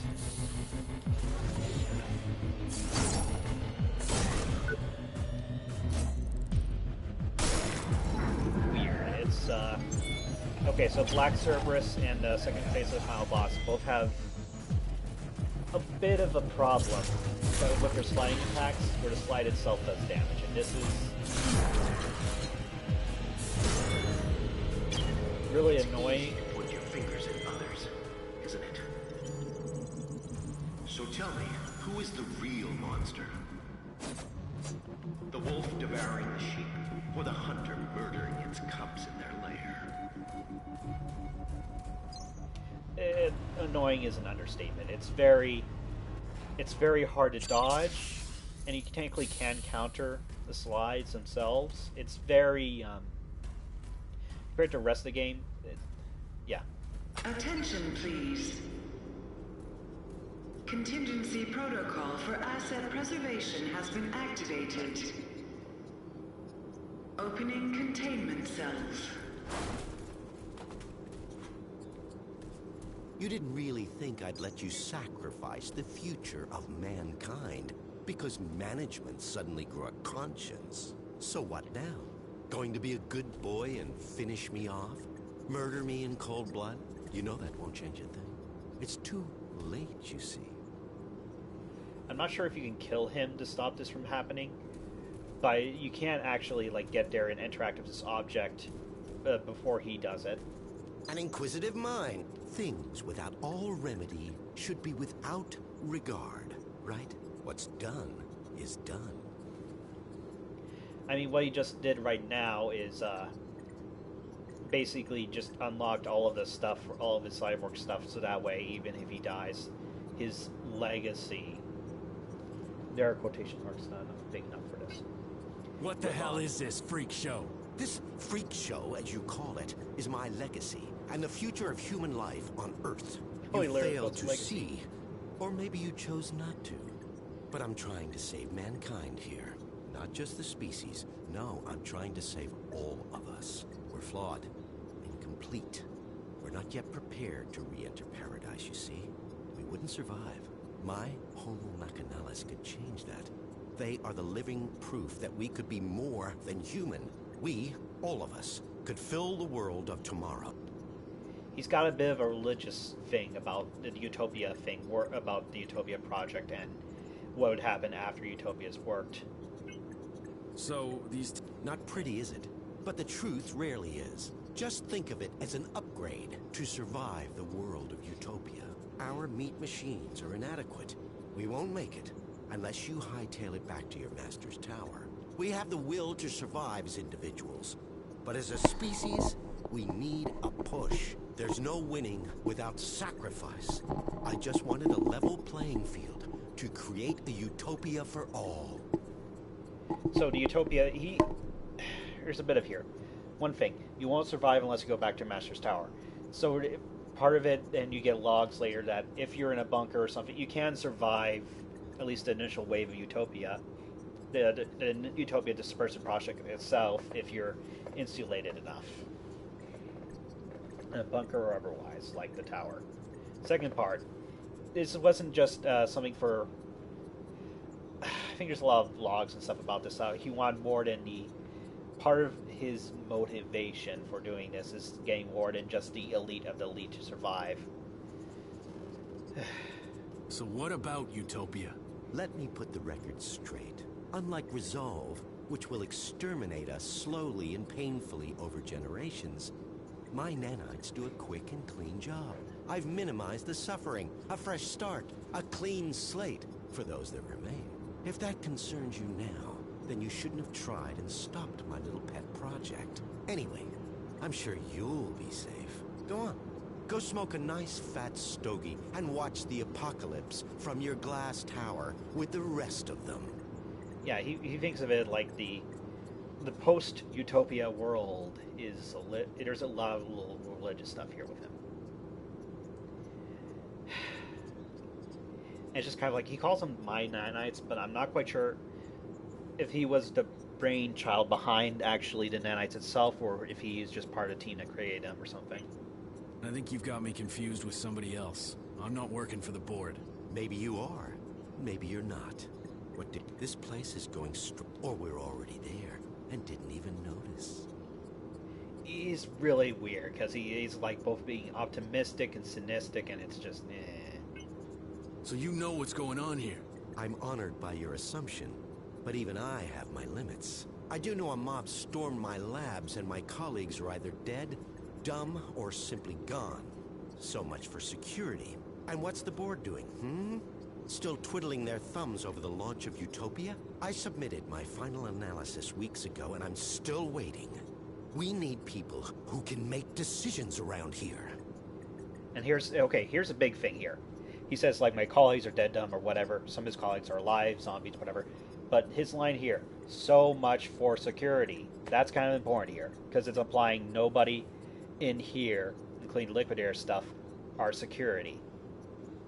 Which is kind of a lot. So it's not like complete like saying Liquidator, the people who are wearing the Liquidator sets are not part of security. It's not like 100% confirmation, but this, it would be hard to imply that they are part. It would be hard to say that they are part of security unless there was some other information.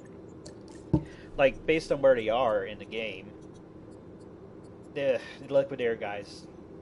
Anyway. I see your point. It's twisted, but... Isn't it? If only those above us were so perceptive. Poor Chavez. All those years ago. Such a waste of a brilliant mind. I don't claim to know the one truth, because there isn't one. Everybody takes sides, and always their own. Good, evil, all nonsense and totally subjective. Just children's stories.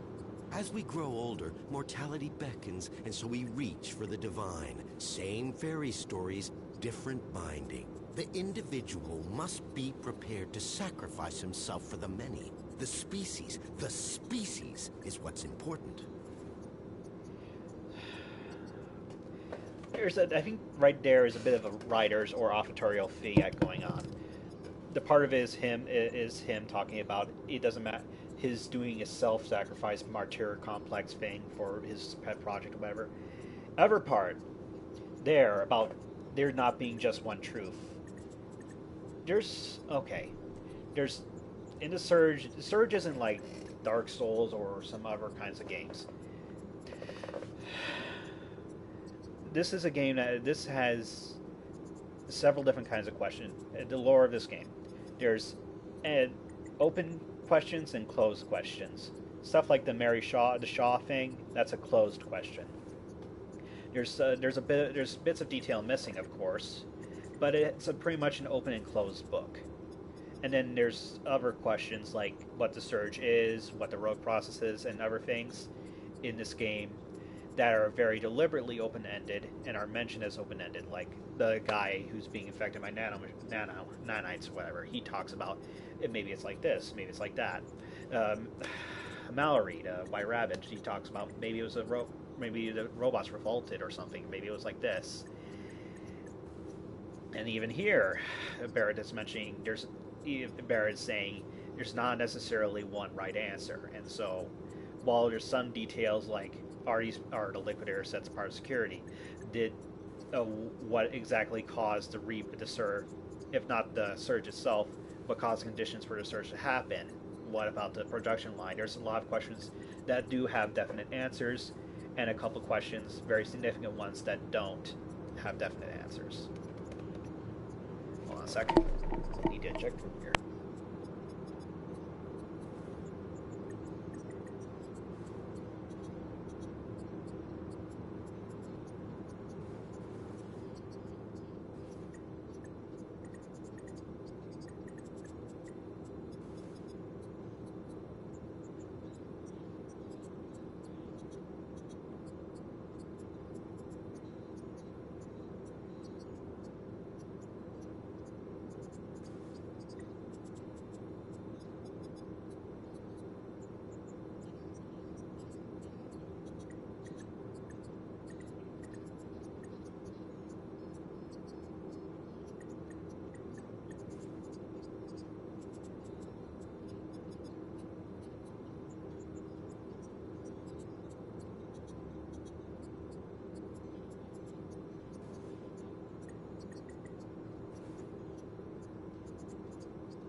All right.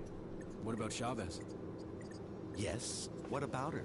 Not seen since she threw a tantrum and got kicked out of my labs. But still, wonderful woman. And an extraordinary scientist. An incredible intellect. Kind-hearted and so ambitious, you have to admire a fighter. But resolve didn't work. We needed to act and act fast. And I had the solution. It's just a shame her ego got in the way of her career.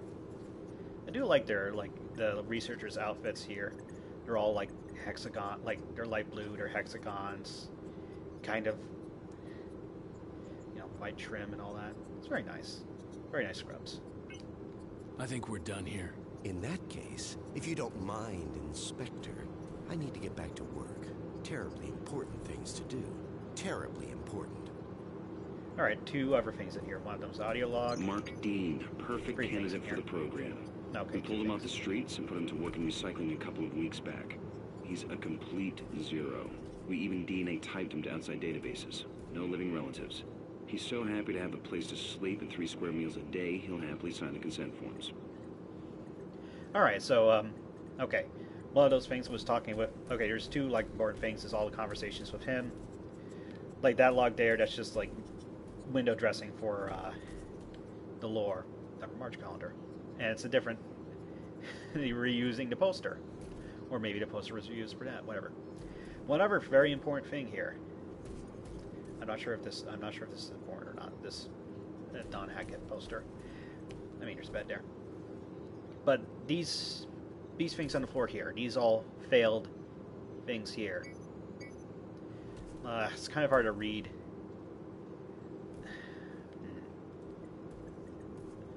You know, if I come back here and I try to do the execution on him when he turns into a cyborg. Anyway, these things here, there's like, these are, you can see like deceased, failed. That's my best guess is that these are test participants for the cyborg process that have failed. And you see these here. I don't think you see these anywhere else in the lab, so I'll take a look around while they're cleared out, while I'm also looking at other things. But there's one very important place you can also see these failed. You can see that failed test sheet, and that's in Don Hackett's little hideaway. Security breach detected. Unauthorized implementation of contingency protocol confirmed.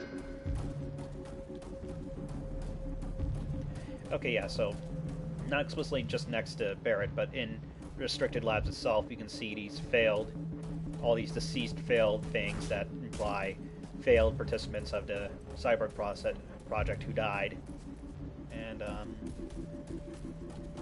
need to find an exolift.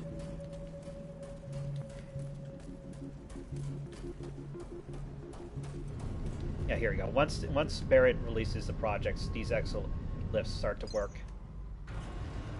And this is the I think end of the Shaw story, at least. Apologies for the delay in getting back to you. Your brother was transferred to R&D on the 17th. Due to the nature of his work, he will be unable to contact you for the foreseeable future.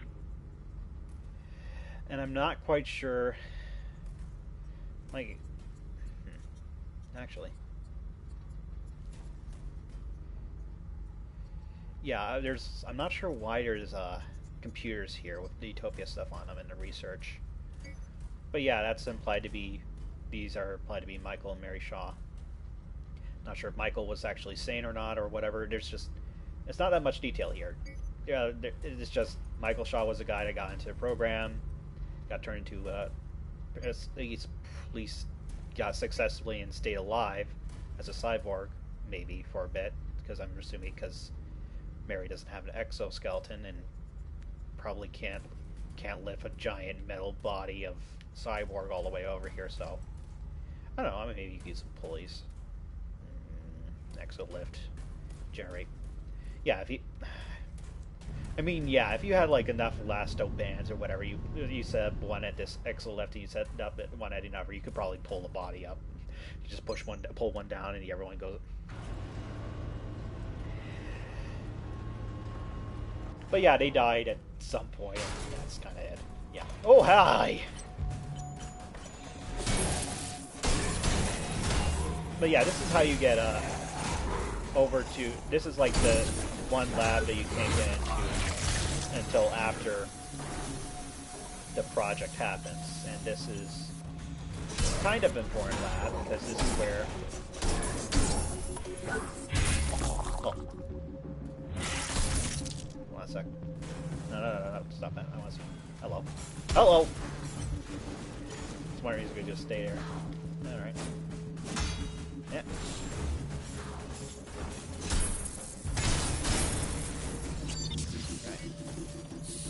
I mean, there's a bit of war stuff.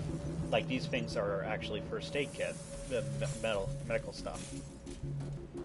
Is there...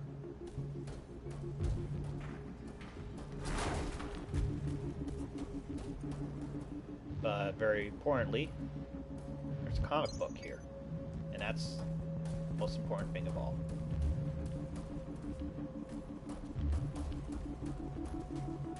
There's also, I think there's also like yeah, there's something over there. There's also an implant. I'm not sure which one this is. I don't think it's, yeah, it's just another vital injection. Just.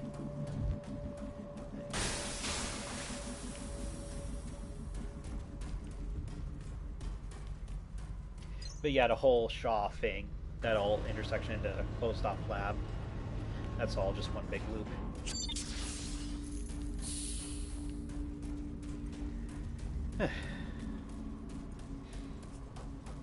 And yeah, so once you, I'm not sure if it's implied, like, the two things about the cyborgs getting out and then being damaged is, it doesn't, I know it doesn't trigger it, but it's implied to help trigger it along with the power, along with the they're releasing the cyborgs, which is kind of a big obvious thing.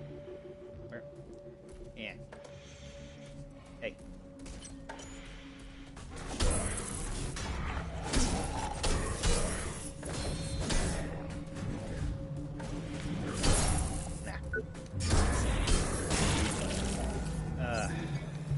Another really annoying thing about the cyborgs, other than health generation and their 2 lives, is that you don't get a multiplier for your tech scrap unless you do the execution on them in their second life. So you have to kill them.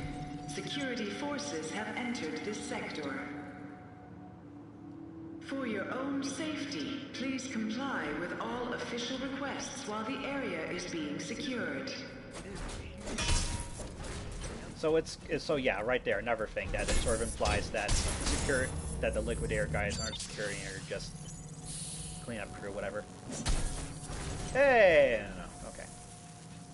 So one of these crawling robots, unlike it's somewhat common. I'm not sure if it's something you can intend to repeat or whatever. Is that one of these guys will not have a health bar and not be aggressive. They'll follow you, but it won't be aggressive, and you can't kill them. For a reason. Yeah, this is one of the big. I think Biolabs is what first starts the trend of, you know, having the area change with just the different enemies. Security forces under attack. But this is when you really start to see the like significant changes in places. Please fall back immediately to the executive floors. After event happens or whatever. And this is really easy to miss, I've noticed. Like, this counts as a V4. I think this counts as like V4 material. And it's a very nice. You kind of consider it almost like the equivalent to like the predecessor, Lords of Fallen, had late game equipment.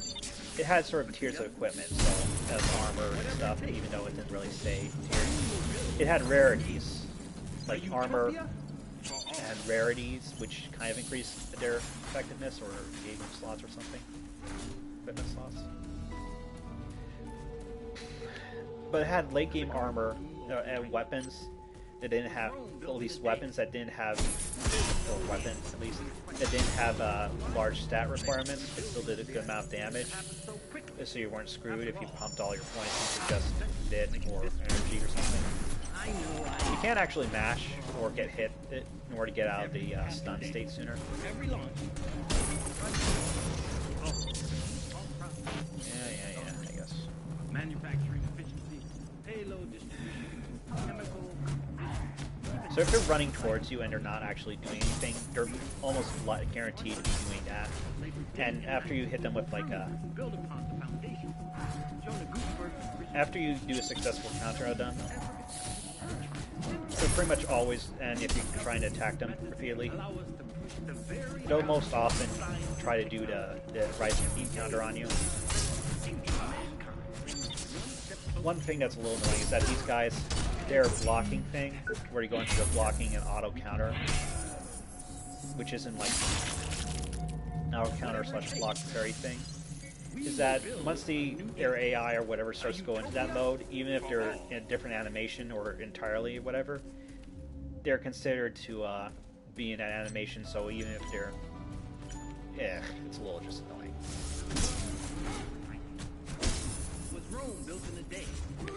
Yeah, both their thrusts and I think both parts of their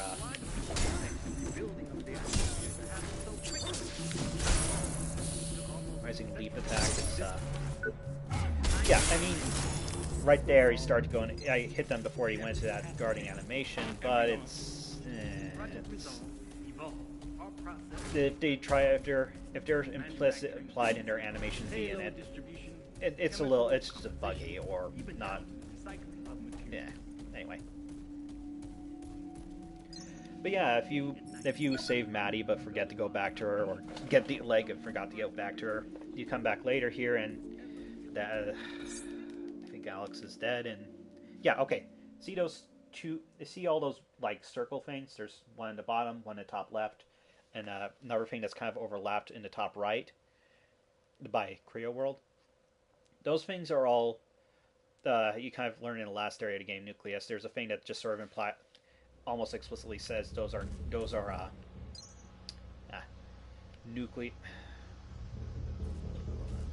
nitrogen tanks.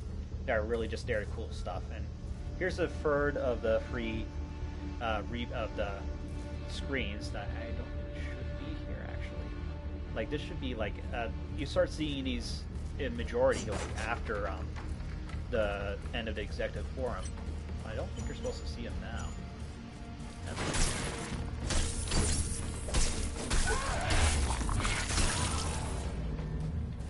Oh, I almost have 110. Okay. Oh yeah, there's a. I guess I'll loop around and see if I can get back there. But you can't. That door that's open right now, you can't actually open it from the other side on your first trip through because there's a drone power circuit like up in that room where the red extra rig and stuff is.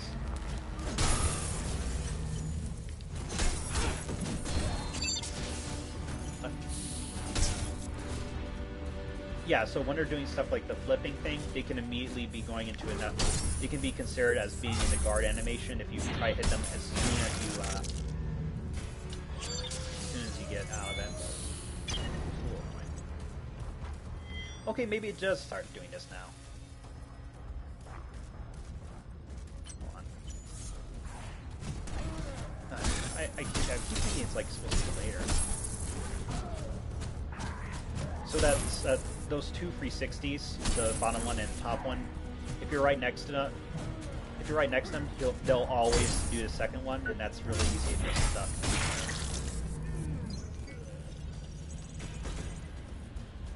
And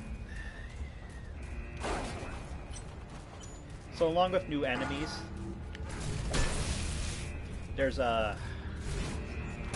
also new, I think, a couple of new items, implants that get put into place here. Also, you can either jump or you can just hop over that thing. And I think if you do a knee, you can counter the backflip like that. And I mean, these guys have a lot of weird mechanics. So they're weak to their top limb is weak to slash damage, but their bottom limbs are weaker to crush damage.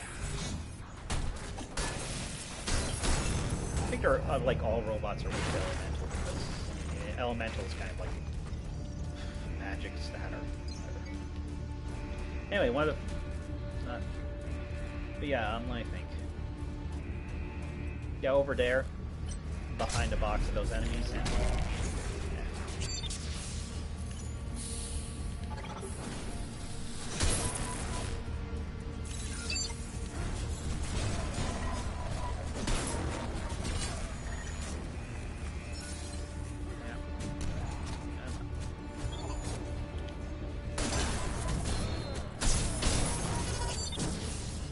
So the attack you do immediately after blocking an attack is always going to be a preferred part of your combo chain, either vertical or horizontal, based on which kind of attack you do. So.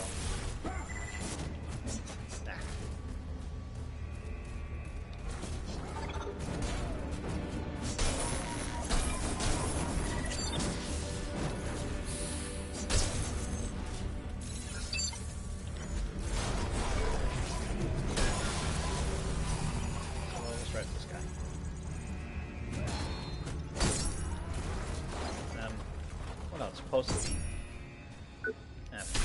Anyway. But like with the, well, sometimes it's first, sometimes it's later, sometimes it's a combo finisher or something else. Basically, there we go. We got to our thing. Beautiful Paris. What about enjoying the Colosseum during the height of the Roman Empire? That's right. DTS can fulfill. Yeah.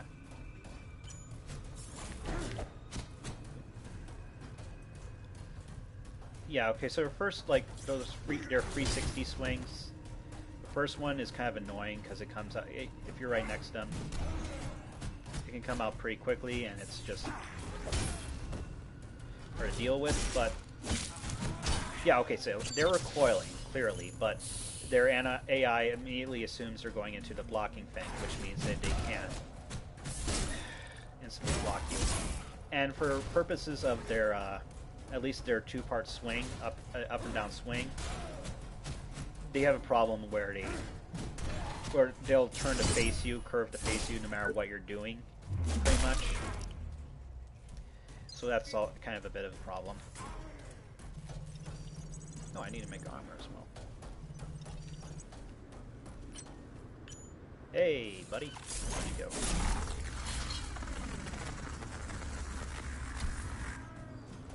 Yeah, sometimes that doesn't actually knock enemies down for some reason.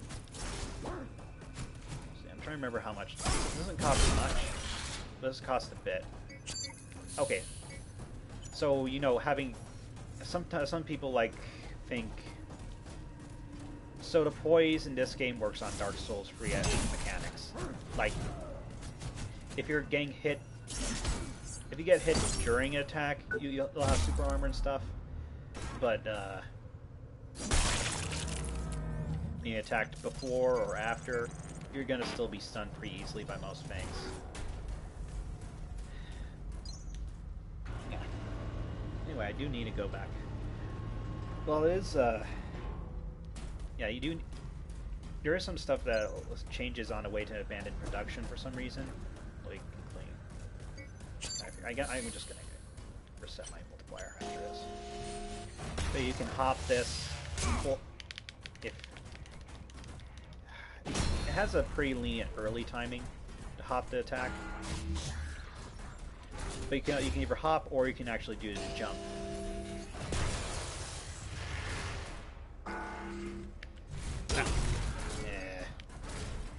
You know what? Whatever.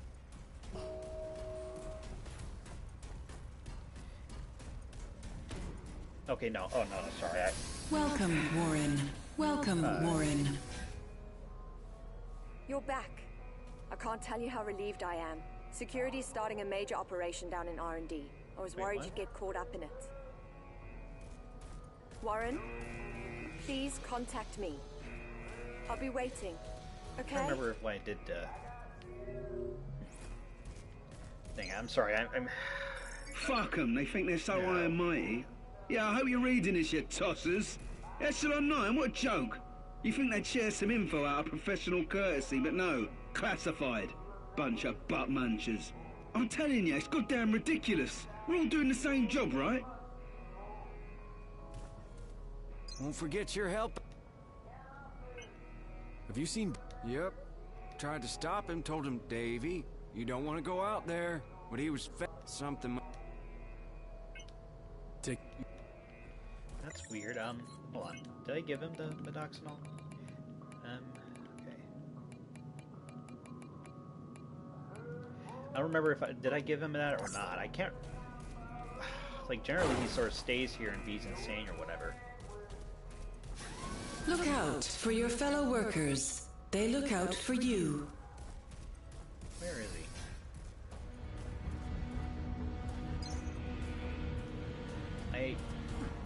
I actually don't remember. Like usually, Welcome, Warren. Davies like just stays here and he just talks about stuff. That's weird. Won't forget your... How are you? Okay. I thought it would have got better. Check some consoles. First a bunch. That's cut. I'm telling... That's weird. Take care, Hub. You better. I don't think the UTP thing should be Have a showing up nice here day, yet. Warren. Like it keeps with the rewriting of the code for a while, and then once you get once the rockets start, once you get past the executive forum, that's when you start seeing stuff. So, where? I don't know what's going on here. I really don't.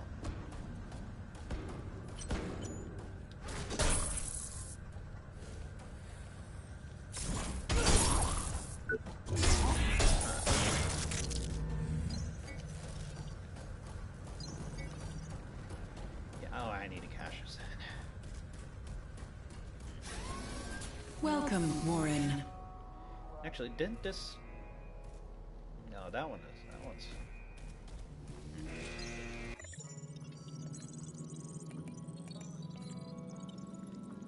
Yeah, I'm just gonna...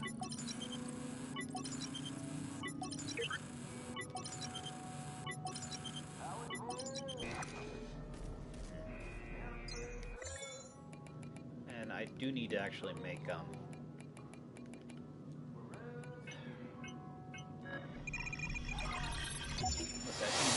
you need to make a helmet for Arena Questline. Like, I think she does all... I know in, like, this one speedrun thing I did, that Arena does survive up to this point with or without your help. I think...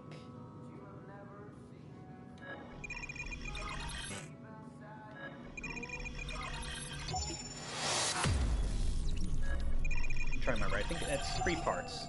I think it's an arm, a head, and maybe a leg. It might be a body. I think it's a body. I always get confused. I think it's Look out for your fellow workers. They look out for you.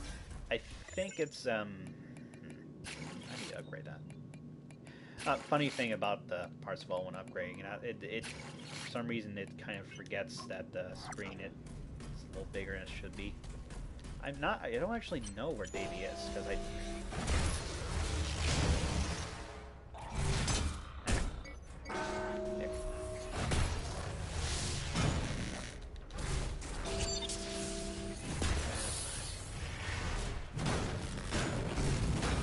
But yeah, you kind of see it's taking not that much damage from the weapon that does crush damage. But the elemental weapon, and if you had a slash weapon, it does much more damage. Let's see. Yeah. But yeah, that's 50 damage on the attack as opposed to like 8 or 10, 16-ish with the Ever weapon. And yeah, I'm not sure where Davey is here. I'm sure you can find. I'm gonna take a look around.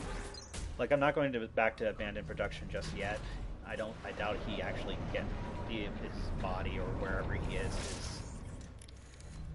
that far gone. But like, this is constant. You got the JPEG of Sally lies, Sally and lies splattered a bunch around here. No matter what you do.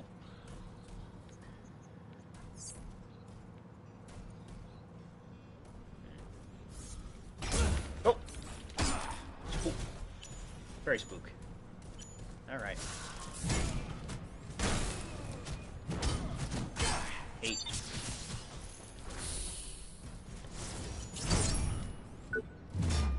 Yeah. I just want to take a look. Can I just...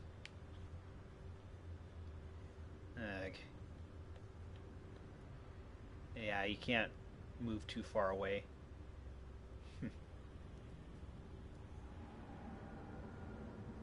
Thanks here.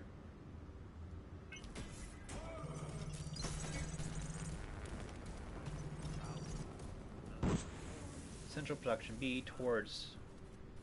Yeah, the rocket yard.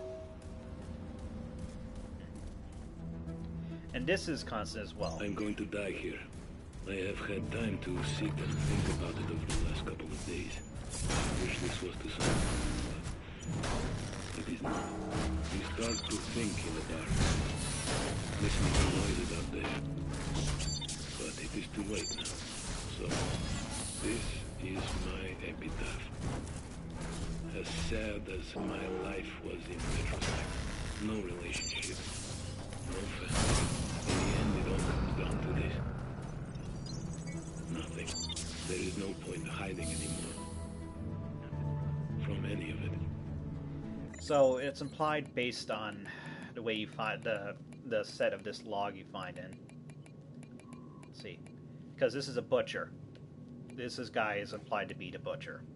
Like, the butcher's a guy. You find some dead bodies. You find like in the first part of this introduction B, you can find, you drop down as part, unless you go across the bridge the hard way, the big bridge, like the loader bot, the two projectile guys the hard way. I mean, you have to drop into a room.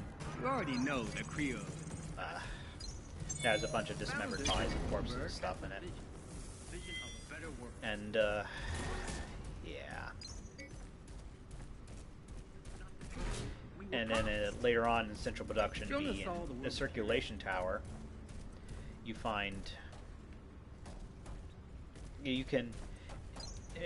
right behind, I think it's right behind a screen, one of Don Hackett's talks, I think the one with where he talks about the inducer, is you find an item in there, and you find a dismembered, the yellow square bots with a little torso on it, and a little writing that says "Me Human." That's applied to be a never to Butcher's area.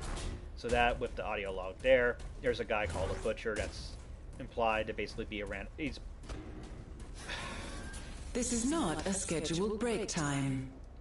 The first log actually talks about a different guy called the Liberator.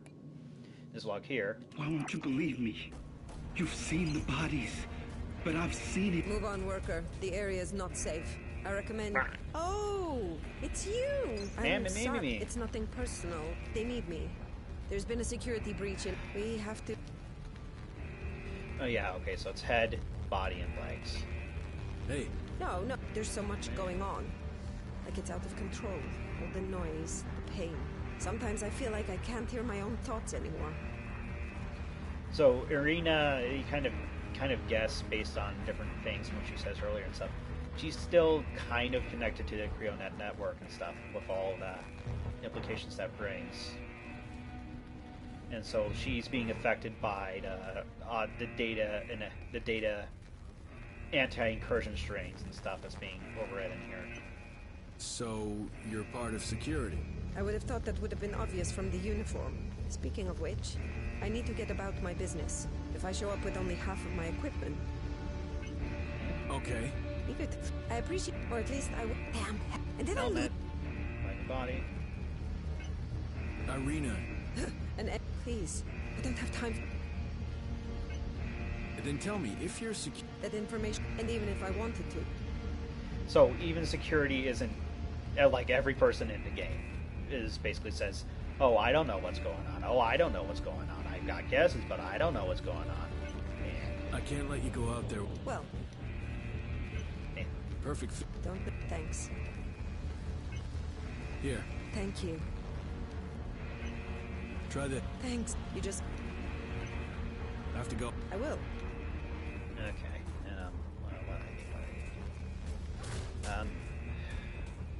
They need to check two things. One of them is...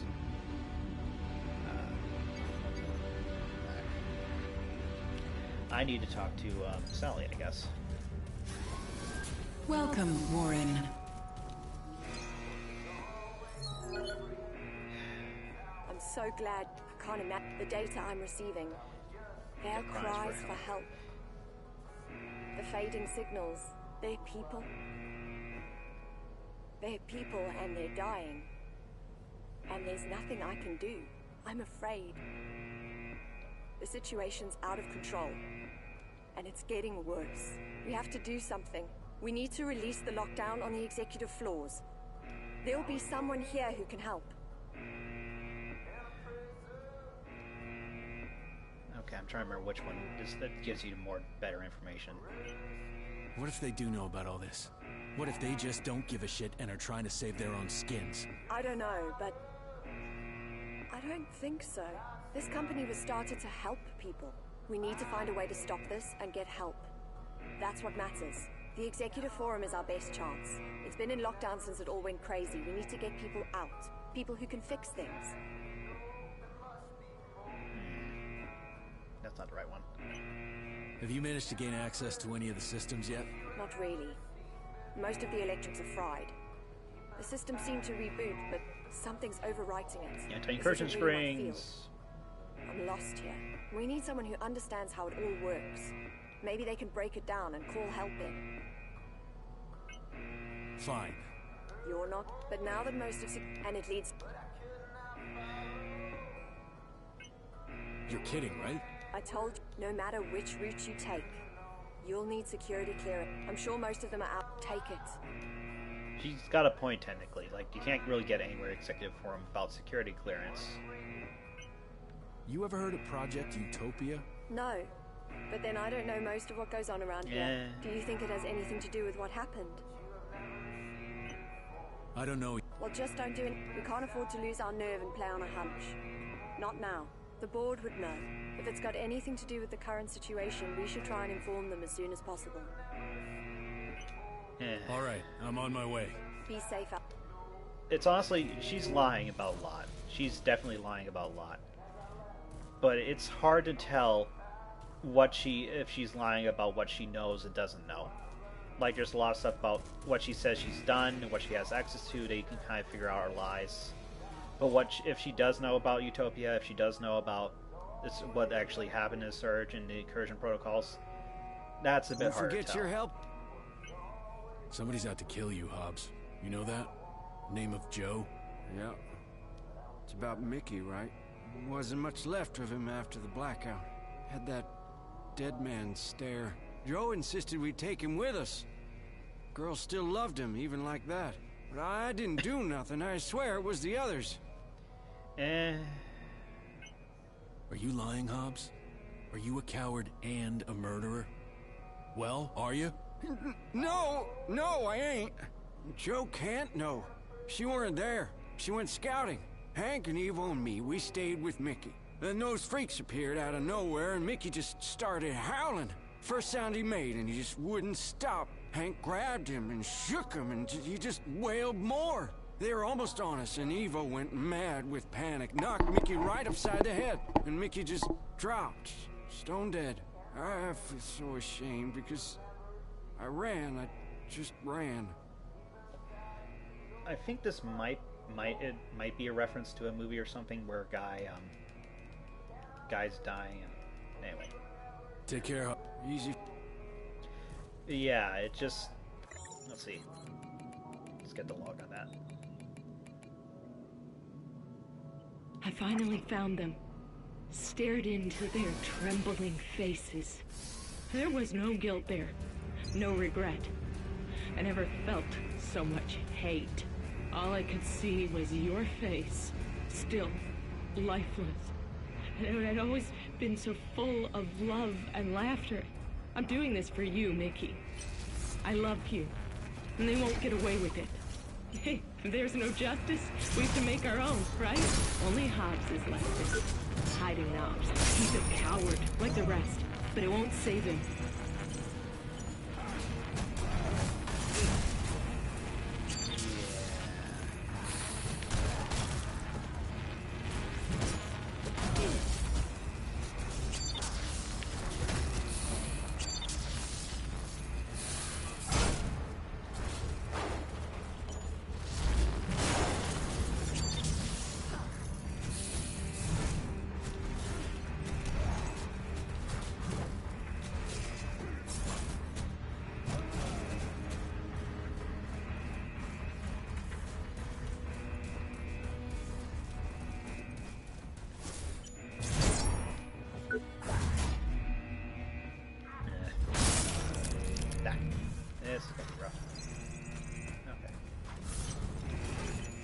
But yeah, you can find both of the people that Joe has already killed in, I think it was I'm not doing my rounds so much.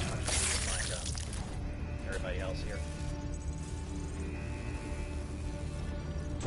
Find show the bodies.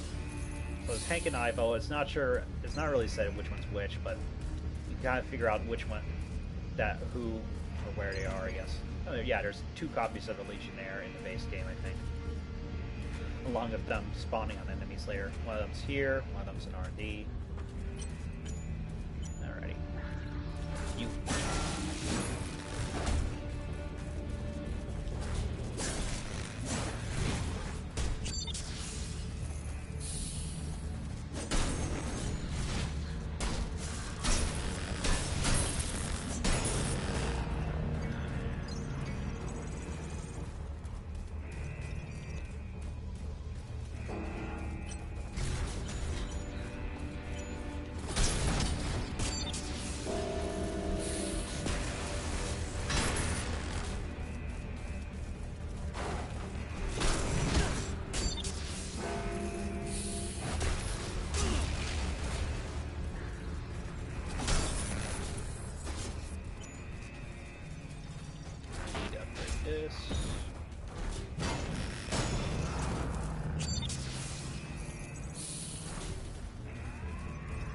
Whoop.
Yeah, there's an interview with John Goldberg pops up here after. Please do. On your bird trip back. Since we last spoke, there's been an increase in people speaking out against Project Resolve and even an independent board of Alright, independent. Joseph Tasker owned Global 9 Consortium wanted the manufacturing rights for the missile product. Rather than building here, he planned to take the jobs overseas. Creo has helped pull the U.S. economy out of its longest slump.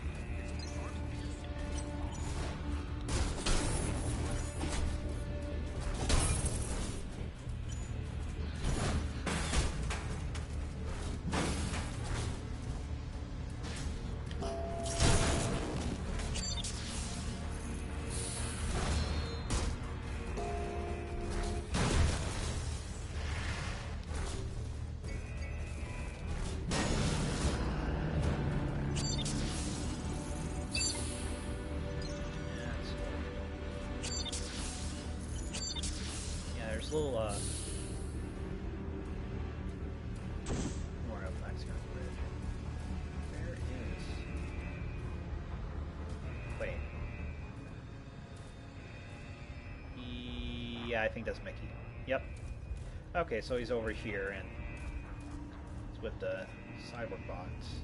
I'm not sure if he was just a victim of the security, got tangled with security bots or what, but yeah.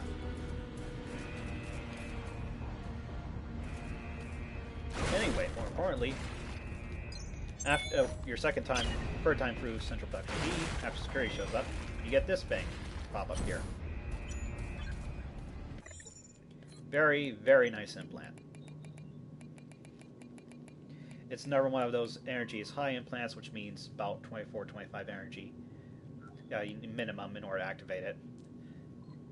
It's 2 health a second. It's still kind of low, but constant health regen, and hey, I've got 2 implants on right now, and I've already got I've got enough in order to activate that implant, I think. Actually, I've got the energy core. I think so. I think all the implants, high on energy implants, only require. Yep. Yeah. So I don't think they changed anything. I think it's still 24, 25 minimum in order to activate it. Yeah.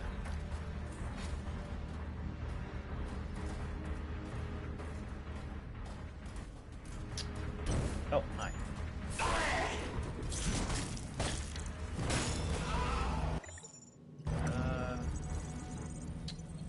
What am I? Ah, bridge. Hank and Ivo. Okay, I need to show both of them. So one of the two is right here. You see that you can find this on your first visit for Central Production B. When you come over here, you hear Joe in the pipes over here. So this is like the really big thing that implies that she killed him somehow. I'm not quite sure how. Maybe she pushed him from over there. Maybe she... Like, this is the... Since there's no, like, item or whatever near him, I think. Like, this is... with the Sound Cube Joe, this is implied to be Hank and or Ivo. Hank or Ivo. They can't do one person. And then, yeah, I need to go.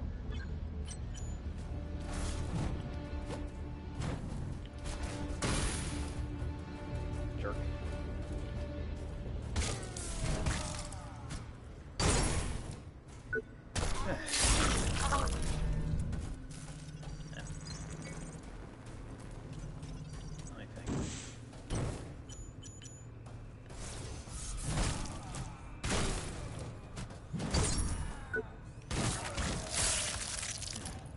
Yeah, the upper one, Hank or Ivo, second one.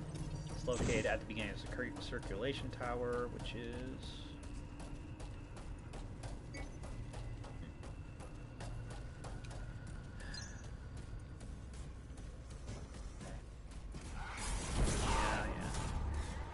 What the... Wait a second.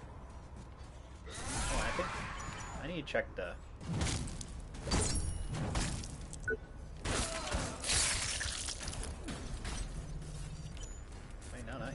Not you. Hey, stop.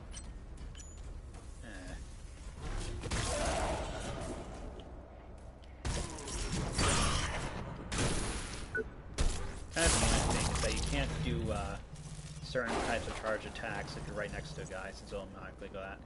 That work schedule is that's corrupted for sure, of course. I mean, maybe.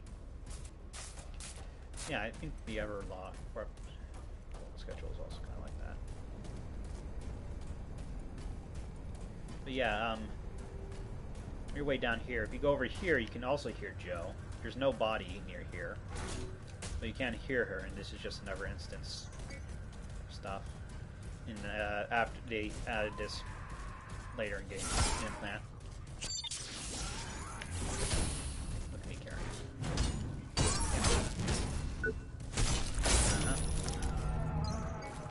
Sure showed me. Let's see.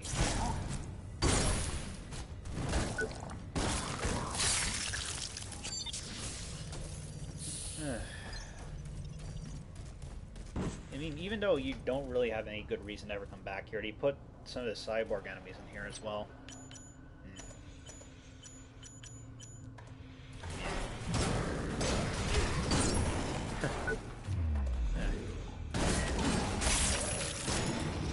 Something interesting. Okay, so I kind of showed earlier that jumping, like you can jump over low attacks like the electric wave, but one thing about sliding on its own, like the big, without lock on, you can hold the button down to slide for longer, and it will take you under high attacks. These don't count as counters when you jump or do other things with them, but they do allow you to dodge down. Wait. What?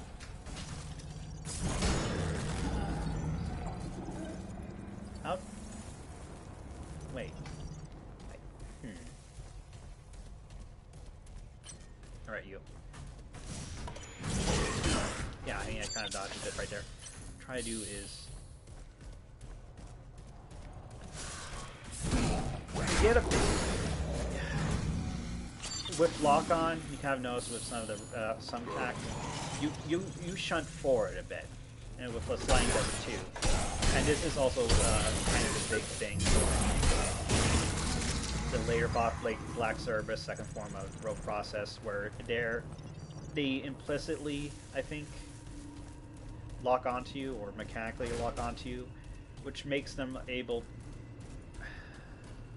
to do things that are not very nice.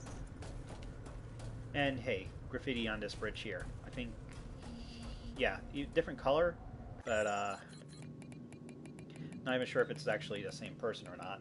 But and it's also a bit of an angle, but yeah, the fellow sufferer. This is part of technically a chain. This other log, there's the log that you can get from Alex if he dies, Norris if he dies, trying to get Maddie's leg or whatever, which I need to actually go back and give him. Will also be in the fellow sufferers category, and it'll have the same graphic, the pink. Anyway, the other body, Hank/Ivo, this guy, this one's a lot more explicit about how he died, like. Not sure if he died before or after, but he fell down here. Maybe he died by falling or something like that. There's a bit of blood here, so he kind of... not sure about this blood, but like if when you go over there, up there, you have to unlock... This is part of unlocking a shortcut up there. That's where you get another sound clip of Joe, which again applies. This is either Hank or Ivo that she killed via some method. Anyway. Sliding by itself, you don't get much distance, but like with a couple other things in the game, you do get you get pushed forward a bit.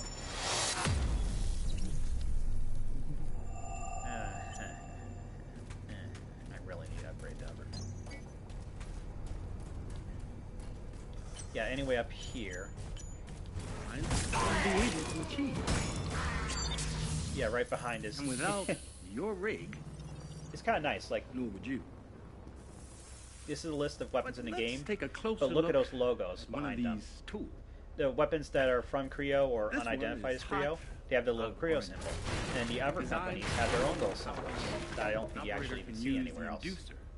Instantly transfer energy. And back here is Butcher Hideout, second to Butcher Hideout. Me human, torso on the robot, yeah. Also may have been used for raging drones stuff at one point by graffiti here. Injury within seconds. If you can imagine it, Creo can design it. That's way better. Although Project Resolve has grabbed most of the headlines, don't forget, Creo consumer products are in millions of homes the world over. What would we do without Creo? Yeah, this is... You kind of see these lines here. These are part of the tour guide things. These are literally Steve's research and development on Resolve and its deployment in our atmosphere has led to some unique innovations. Yeah, something like that. You're already familiar with your rig, but what about all these... So it's fine. This thing about you're probably familiar with your rig implies that the exo rig thing is a bit more than just something warriors get to help them with stuff, and it's much more.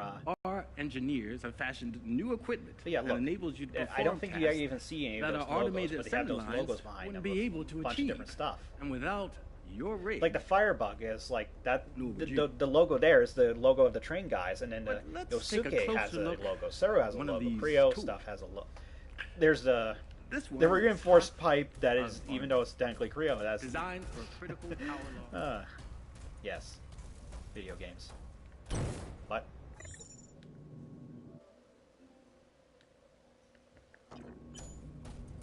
Oh, that's weird.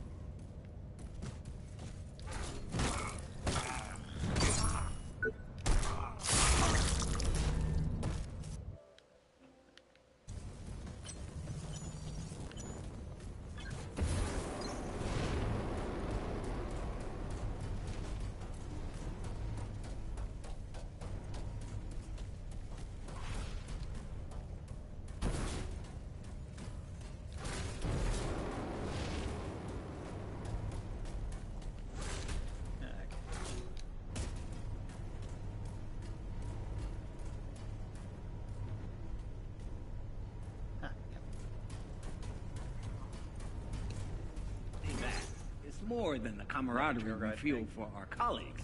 More than Project Resolve's vision for humanity. With Creo, you become part of a whole. It's every cog and fine watch.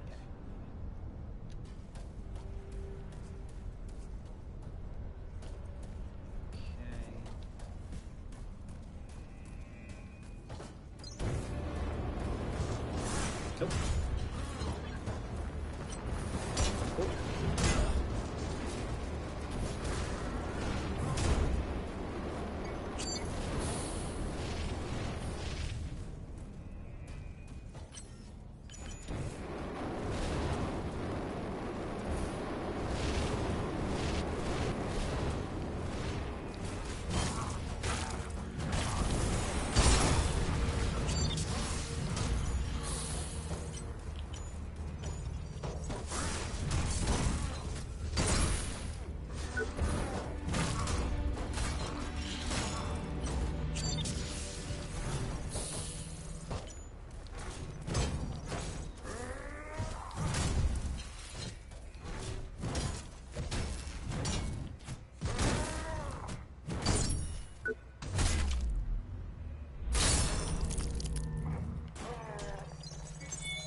Yeah, I guess.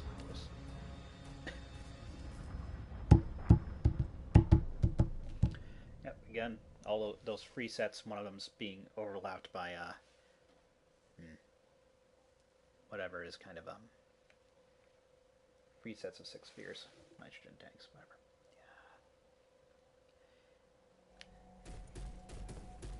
Yeah. I think I'm just gonna...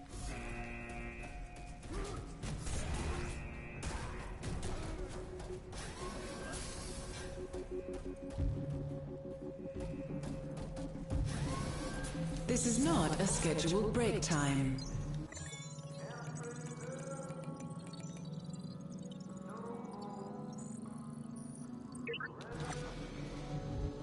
Yeah, I think I might just stop for now.